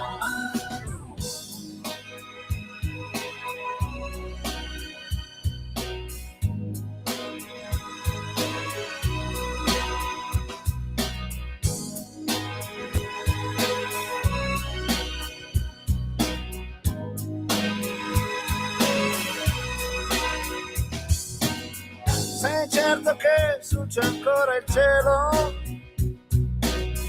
C'è uno spot pubblicitario, yeah. Ma dimmi solo dove devo andare, Rampalò. Qui non c'è più un'indicazione, dove sono? Dimmi dove la direzione, fallo prima che finisca la passione. Dimmi dove la direzione, fallo prima che finisca la passione. Non quadrato di sensibilità, circolato una riserva mezzo di grande aridità. Mi vuole la direzione, quando prima che finisca la passione. Mi vuole la direzione, quando prima che finisca la passione. Eccolo qua il molleggiato che vive e lotta insieme a noi, ormai alla soglia di quasi 90 anni d'età. Qual è la direzione? Si chiedeva giustamente Adriano Celentano nel 1999 e io nel mio minuscolo la sto cercando di comprendere in questa 2 settimane di conduzione di rassegna stampa qua su Radio Libertà, ma chiaramente ditecelo pure voi in quale direzione stiamo andando in generale, e lo so che di punti ce ne sarebbero molti da affrontare e in qualche modo voi li affrontate quotidianamente e continuate a farlo, perché basta scriverci al 340 670 9659 con un WhatsApp e udite udite, proprio a partire da questo momento potete telefonarci al numero 02 92 94 7222 e interverrete praticamente subito, tra pochissimo in diretta. Nel frattempo, sempre in attesa ovviamente delle vostre telefonate, vi devo dare conto di alcune cose che sono successe. Non le ritrovate su tanti quotidiani, io ho preso qualche lancio di agenzia. Allora, c'è una polemica assurda, 2 polemiche. Allora, una polemica che dal punto di vista dei telespettatori ci sta perfettamente, adesso la affrontiamo. La seconda invece è completamente o quasi del tutto infondata ed è stata strumentalizzata dal centro-sinistra. Andiamo con ordine, partiamo dalla prima. Che cosa è successo? È successo che lunedì sera, quindi l'altro ieri, diversi spettatori hanno seguito in televisione su Rai 2 il film Il Codice da Vinci, che è un film cult tratto dal bestseller di Dan Brown con Tom Hanks e Audrey Tautou. Ma sul più bello, proprio quando nel finale il mistero stava per essere rivelato, la pellicola ha sfumato e sono andati persi i secondi in cui si stava per risolvere l'enigma alla base della trama. E allora, che cosa è successo? Che dopo il mancato finale sono partiti gli spot pubblicitari per poi lasciare spazio al processo del lunedì. E c'è chi l'ha presa con molta ironia. C'è un utente su X che ha scritto: stasera il Codice da Vinci aveva un mistero in più, non quello del Graal, ma che fine abbia fatto il finale del film, tagliato così senza pietà.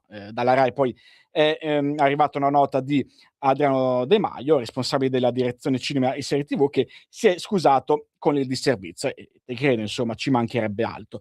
Poi però c'è una seconda polemica e questa la affronterò fra pochissimo, perché il mio fidatissimo regista mi dice già che c'è una telefonata in attesa. Allora la mandiamo tranquillamente in onda. Pronto? Buongiorno. Ciao, sono Marco D'Amanto. Ciao Marco, ben trovato. Allora, tu chiedevi in quale direzione stiamo andando? Esatto. Stiamo andando in una direzione diversa da quella dell'Unione Europea, perché tutto il mondo, se stai a guardare, sta cercando di diventare autosufficiente dal punto di vista energetico. Certo. Lo sta facendo l'India, lo sta facendo la Cina. Su Scenari economici di ieri c'era un interessante articolo che racconta che la Cina ha accelerato i lavori per la costruzione di un pozzo petrolifero nel Mar Cinese, sì, perché ha bisogno di energia. Perché la Cina, con la sua potenza economica, avendo una crisi economica interna dove i consumi sono praticamente pari a 0, ha puntato tutto sulle esportazioni, trovando chiuso i dazi, trovando chiuso il mercato statunitense, ha bisogno di sfogare tutto ciò che produce in altre parti del mondo. L'Europa invece cosa sta facendo? Sta facendo il contrario. Mentre la Cina, sì, è vero che costruisce nuove tecnologie, cioè praticamente alimenta il settore civile con le rinnovabili, ma il settore industriale, che è potentissimo con petrolio, carbone, con tutto quello che è possibile, ok? Sì. L'Europa invece sta facendo il contrario. L'Europa, con la sua folle politica green, pensa di salvare il mondo chiudendo la possibilità di utilizzare gli idrocarburi. E infatti Tabarelli cosa dice? Dice che abbiamo chiuso in Europa centinaia di raffinerie, non è il problema tanto del petrolio che ci arriva, sì, ce ne arriva di meno, ma il problema della lavorazione del petrolio, della raffinazione. E l'Italia dovrebbe anche lei costruire raffinerie e utilizzare il geotermico, ad esempio, che noi abbiamo in Toscana, Lazio e Campania. Quindi il mondo sta cercando l'autosufficienza energetica perché ha capito che senza energia c'è la morte, torniamo al Medioevo. L'Europa invece punta sulle rinnovabili che non garantiscono la possibilità di avere una sufficienza energetica stabile, la Spagna ne è una dimostrazione, e secondo me, e chiudo, cosa fa? Semplicemente vuole riportarci al Medioevo, dove praticamente solo chi potrà permettersela potrà girare con la macchina a pile. Gli altri che non possono permettersi la macchina a pile perché costa tanto, perché non abbiamo un'alimentazione che possa permettere un parco auto e automezzi per i 60 milioni di persone quali siamo, gireranno a piedi, gireranno con la bicicletta. Questo è quello che penso io. Ti saluto, grazie. Grazie a te Marco, sempre per la gentilissima collaborazione, le proprie riflessioni. Prima di andare sulla prossima telefonata, vi dicevo però della seconda grande polemica Rai. Allora, che cosa è successo? Oltre a quella, sì, questa sì che fa molto incavolare come telespettatori, di tagliare la scena finale del Codice Da Vinci, ma è successo che ieri il centrosinistra si è particolarmente adirato perché dal prossimo 1° ottobre non ci sarà più sul canale 57 del digitale terrestre Rai Scuola e a breve diciamo che ci sarà un nuovo canale che si intitolerà Rai Italiana. E siccome il Campolargo ha sentito parlare di identità, ha storto un po' il naso, e questo è stato il virgolettato di una senatrice dei 5 Stelle, Vincenza Aloisio. Il governo continua lo smantellamento sistematico del servizio pubblico televisivo, sacrificando la divulgazione scientifica, la cultura, la scuola e la formazione, depennando un canale che ha rappresentato per anni un presidio editoriale fondamentale, un punto di riferimento libero e qualificato per docenti, studenti e ricercatori appassionati di scienza e ambiente. E poi c'è Stefano Graziano del PD che rincara un po' la dose e dice: richiediamo al governo di intervenire con urgenza per scongiurare la chiusura di Rai Scuola e garantire la continuità del canale 57 sul digitale terrestre. Sopprimere un presidio che da oltre 20 anni svolge una funzione fondamentale dell'informazione nella divulgazione scientifica e culturale e del sostegno alla didattica sarebbe una scelta grave e incomprensibile. E allora, che cosa è successo esattamente? Ecco, io non sono un grande esperto di televisione, per questo che mi rifaccio completamente e mi associo alle parole che sono state scritte ieri sui propri canali social, in questo caso su Facebook, da Massimo Falcioni, che Massimo Falcioni è uno forse in Italia dei più grandi esperti di televisione, oltre che avere una memoria elefantiaca sul tutto, ma è uno precisissimo sui dati d'ascolto, sui risultati, lo share, sa perfettamente, conosce a memoria, me l'ha detto, tutte quelle che sono le dinamiche dentro la televisione, che sia pubblica, privata, che sia anche quella riferita a, diciamo così, canali che stanno diventando più tradizionali, anche se non sono esattamente sul tubo catodico. E per me Massimo Falcioni è assolutamente la Cassazione. E sentite che cosa dice, che cosa ha scritto ieri a proposito di questa notizia di cui vi ho appena dato conto e che ha visto le veementi proteste del Partito Democratico e del Movimento 5 Stelle. Scrive Massimo Falcioni, leggo testualmente: La notizia della chiusura di Rai Scuola risale al 3 luglio. Ne parlò infatti la Rai alla presentazione dei palinsesti ad Ancona. Quindi stava parlando di una cosa di 1 mese e mezzo fa, ok? Che poi in realtà, completa Falcioni, non è vero che chiude Rai Scuola. Il materiale viene semplicemente dirottato nell'offerta di Rai Play, che continuerà a sfornare contenuti, e questa non è una mossa editoriale nemmeno troppo sbagliata, dice lui, perché sul digitale terrestre si naviga su una media di share dello 0,15%, ok? Detto ciò, il PD che cosa fa? Per allontanare l'attenzione dalle sue vicende, il 25 agosto, ieri, si sveglia e si inventa una crociata insensata, zeppa di ignoranza e becera retorica. Riguardo al canale che subentrerà, ovvero Rai Italiana, non sarà prevista alcuna propaganda sovranista, bensì sarà semplicemente un aggregatore di repliche delle varie linea verde, linea bianca, linea blu, eccetera, e relativi infiniti spin-off. Conclude Massimo Falcioni, io qua mi associo al 100%, l'ennesima prova di come la politica tutta dovrebbe rimanere fuori dalle questioni televisive di cui non capisce una ceppa. E certamente ieri PD 5 Stelle sull'affaire di Rai Scuola non hanno capito assolutamente nulla, ma non è per nulla una novità. Allora, proseguiamo però, c'è un'altra telefonata in linea se non sbaglio, e allora prego, pronto, buongiorno, chi parla? Pronto, sono Paolo, sono io? Buongiorno Paolo, certo, prego, dica pure. Allora, io volevo fare un piccolo appunto. Tanto complimenti per la trasmissione, per come hai condotto queste 2 settimane, spero di risentirti, lo dico senza fronzoli. Grazie mille Paolo, gentilissimo. Bravo. E volevo però fare un appunto alla questione. Tanto le telefonate sono troppo lunghe e non lasciano lo spazio agli altri, è un peccato, perché questa è sempre stata considerata l'unica radio che permette il dialogo, e quindi questa è una cosa, però vabbè. Ha ragione. Perché c'è un problema per quanto riguarda le leggi che sono state fatte ultimamente. L'ultima, non so se lo sai, è la questione della guida senza assicurazione per quanto riguarda il codice della strada. È stata fatta una legge che, in poche parole, se tu sei senza assicurazione ti è permesso di andare a casa con la tua macchina anziché col carro attrezzi come avveniva prima.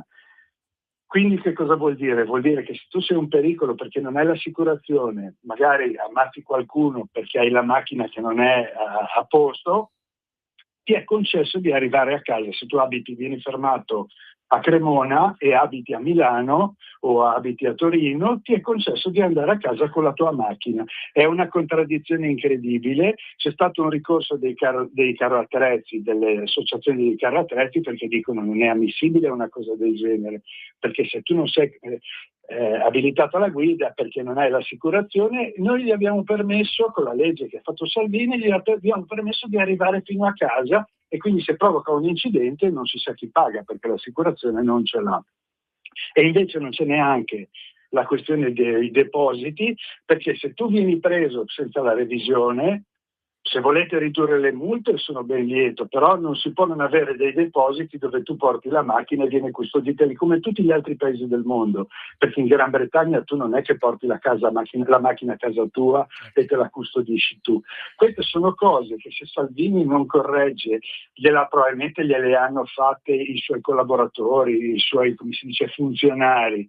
Ma se non le corregge, sono cose inapplicabili, cioè rendono come quelle dell'autovelox, che poi giustamente ha corretto, rendono confusione per quanto riguarda la viabilità. So che non mi darai una risposta perché purtroppo non ce l'hai, ti ascolto per radio. Grazie. Va bene, grazie a te. Queste comunque sono questioni assolutamente interessanti e hai fatto benissimo comunque a porre l'accento, e non è escluso che nei prossimi giorni, nei miei ultimi giorni di rassegna stampa, faremo un piccolo focus proprio su questo. Allora, prima di dare la linea alla prossima telefonata, chiedo proprio un minuto di pazienza e di attesa, e arriverò tra brevissimo, lo prometto, ma torniamo velocemente sui giornali perché è giusto rendere omaggio a una grande artista che è scomparsa ieri all'età di 80 anni. Stiamo parlando di Dolly Parton, la fidanzata d'America, ci dice Andrea Laffranchi, a pagina 40 del Corriere della Sera.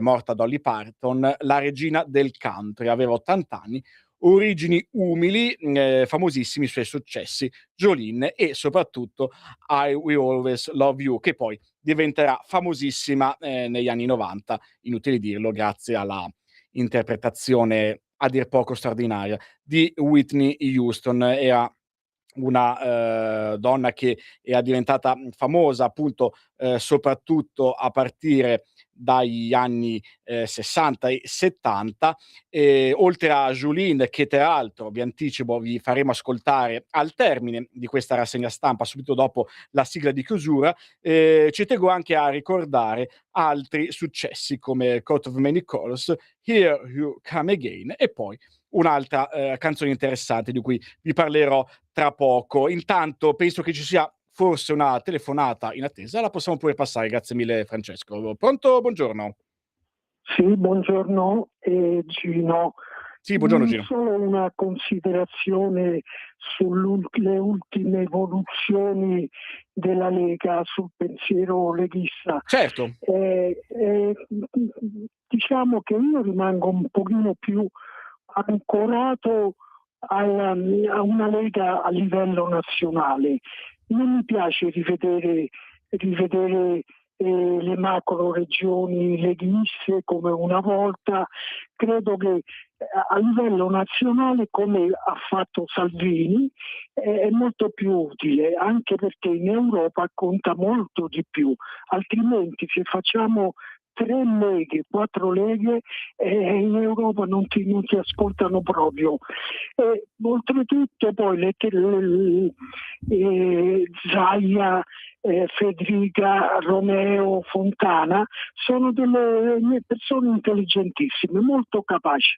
Ecco, se si mettono insieme con Salvini riescono sicuramente a ritirare sulla Lega come una volta, non dico al 32%, ma insomma a tirarla ancora molto più su, però collaborando e non dividendosi. Grazie. Grazie a lei, grazie mille a lei Gino per la telefonata. Allora, riprendendo velocemente la notizia della scomparsa di Dolly Parton, io sono legato praticamente a una canzone sua, oltre al fatto che io me la ricordo quando apparì in un episodio di Simpson e doppiò lei stessa la sua voce durante un episodio dei cartoni animati, ma a me piacque tantissimo in particolare una canzone che fece da colonna sonora ufficiale al film Beethoven, o meglio al sequel di Beethoven, che è Beethoven 2, che quindi è diciamo così l'arrivo dei piccoli cucciolini San Bernardo, ma ci fu una canzone meravigliosa che lei interpretò insieme a James Ingram, che si intitolava Vedei a Fall in Love, ed è un brano veramente straordinario, cantato in maniera meravigliosa da 2 grandi artisti che purtroppo ci hanno lasciato entrambi, ma chiaramente questo brano ha entrato forse anche in un certo senso in una ottica generazionale grazie al film Beethoven 2, al film incentrato su questo tenerissimo, enorme San Bernardo. E a proposito di cani, attenzione, perché oggi è una giornata particolare, oggi è la giornata mondiale del cane e quindi cosa succede? Succede che perlomeno in Italia ci siano almeno 2 importanti quotidiani che affrontano a loro modo il tema, perché naturalmente sono molti in Italia gli amanti dei cani e degli animali domestici in generale. Tra l'altro pare che secondo alcune statistiche siano proprio aumentate il numero di persone che hanno deciso di tenere in casa un cane o un gatto. E a pagina 17 del quotidiano La Stampa c'è un'intervista a cura di Fulvio Cerutti a Roberto Marchesini, che è filosofo ed etologo, che è convinto che il cane è un grande artefice dell'umanità, e lo dice proprio in maniera chiara e tonda. Prima guardiani, poi compagni. Per questo i cani sono diventati i migliori alleati dell'uomo. Secondo per appunto l'etologo Roberto Marchesini, Si tratta di un rapporto nato nel Paleolitico, oggi termometro della società in un mondo ipertecnologico, ed è l'ultimo legame che abbiamo con la natura. Veramente molto interessante questo paginone che troverete oggi sulla Stampa, così come è veramente molto toccante e simpatico al tempo stesso, come gli riesce molto spesso a lui, l'articolo che ha voluto dedicare proprio al mondo dei cani Vittorio Feltri a pagina 19 de Il Giornale. Lui parla proprio de il giorno del cane. Oggi si festeggia il miglior amico dell'uomo. È sufficiente osservarlo per capire perché animale, il termine animale, deriva da anima, alito divino. E poi ci sono, oltre a questo lunghissimo articolo che vi invito assolutamente a leggere, purtroppo non ho il tempo per farlo io nei vostri confronti, ma veramente se siete appassionati di cani, comprate il giornale e leggete l'articolone di Vittorio Feltri a pagina 19. Nel frattempo i cani d'affezione in Europa sono 89.600.000, mentre ci sono bene 108,3 milioni di gatti e sono 16.500.000 le famiglie registrate in Italia che hanno cani e gatti. Infine 3.975.000, quindi quasi 4 milioni, i nuclei familiari che quest'anno stanno facendo almeno una vacanza in compagnia del proprio pet, per oltre 73 milioni di presenze turistiche umane. Molto bene, infatti qua viene ricordato come voli, treni, hotel, arriva l'app per viaggiare proprio con gli animali, ce lo scrive Francesco Curridori. C'è quindi un'altra telefonata in linea, se non vado errato, la possiamo pure ascoltare. Grazie mille. Pronto, buongiorno. Pronto? Sì, pronto, Sente? buongiorno. Sì, la sento forte e chiaro. Prego. Ok, sono Domenico, chiamo da Reggio Calabria. Buongiorno Domenico. Complimenti per la conduzione, veramente molto molto interessante come trasmissione. Troppo gentile. Io volevo riportare un attimo il tema della sicurezza nelle città, a proposito di bande di Maranza, eccetera, e volevo far notare come sotto la, come dire, la pressione vannacciana, il governo sembra si sia deciso a mettere dei presidi davanti alle stazioni, almeno quantomeno davanti alle stazioni, di militari, quindi con dei rastrellamenti, con delle presenze dei carabinieri, eccetera. Sì. E quindi volevo sottolineare il fatto che dietro pressione queste operazioni sono possibili, mentre se non c'è alcuna pressione sembra che tutto taccia. Cioè il tema della sicurezza è molto sbandierato, ma in realtà come provvedimenti non se ne vedono. Come dire, le operazioni anche dei paracadutisti della Folgore alla stazione Termini di Roma, di Milano, eccetera, dimostra come sia possibile invece intervenire anche in maniera molto efficace, perché queste operazioni hanno portato a una situazione di tranquillità in questi siti. Quindi, cioè, mi sembra che il tema della sicurezza sia abbastanza trattato come argomento elettorale, ma che non venga volutamente trattato dal punto di vista dei rimedi che sono possibili, sempre possibili, come dimostrano queste operazioni, e che comunque si continui, come dire, a ciurlare nel manico senza effettivamente un'operazione di vasta scala nazionale, con magari l'introduzione di norme conseguenziali. Se per esempio io ti prendo con una dose di cocaina, un magistrato 24 ore su 24, come avviene in altri paesi, processato per direttissima, quindi decidere il rimpatrio immediato, eccetera, i provvedimenti senza allungare procedimenti giudiziari, anni, eccetera. Quindi queste cose sarebbero assolutamente alla portata di un governo che ha la maggioranza. Assolutamente. Quindi potrebbe essere, Perfetto, guardi, Quindi, devo un po' purtroppo interrompere bruscamente perché sono quasi fuori tempo massimo, ma è stato chiarissimo Domenico e grazie mille per il suo intervento. Comunque a risentirci ai prossimi giorni se vuole.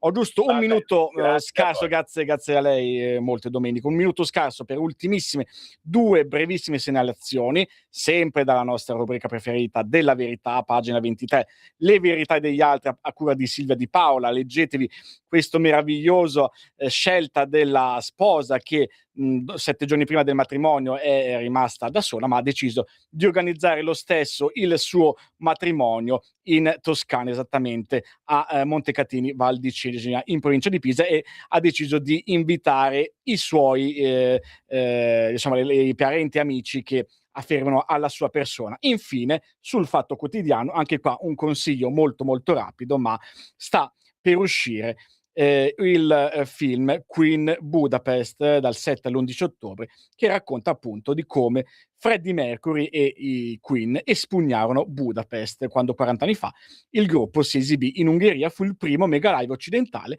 in uno stadio oltre la cortina, ma fu anche purtroppo tra gli ultimi show di Freddie Mercury. Bene, così siamo veramente arrivati alla conclusione anche di questa rassegna stampa. Grazie a tutti quanti voi per il cortese e paziente ascolto e grazie naturalmente al buon Francesco per l'imprescindibile collaborazione tecnica in regia, come al solito.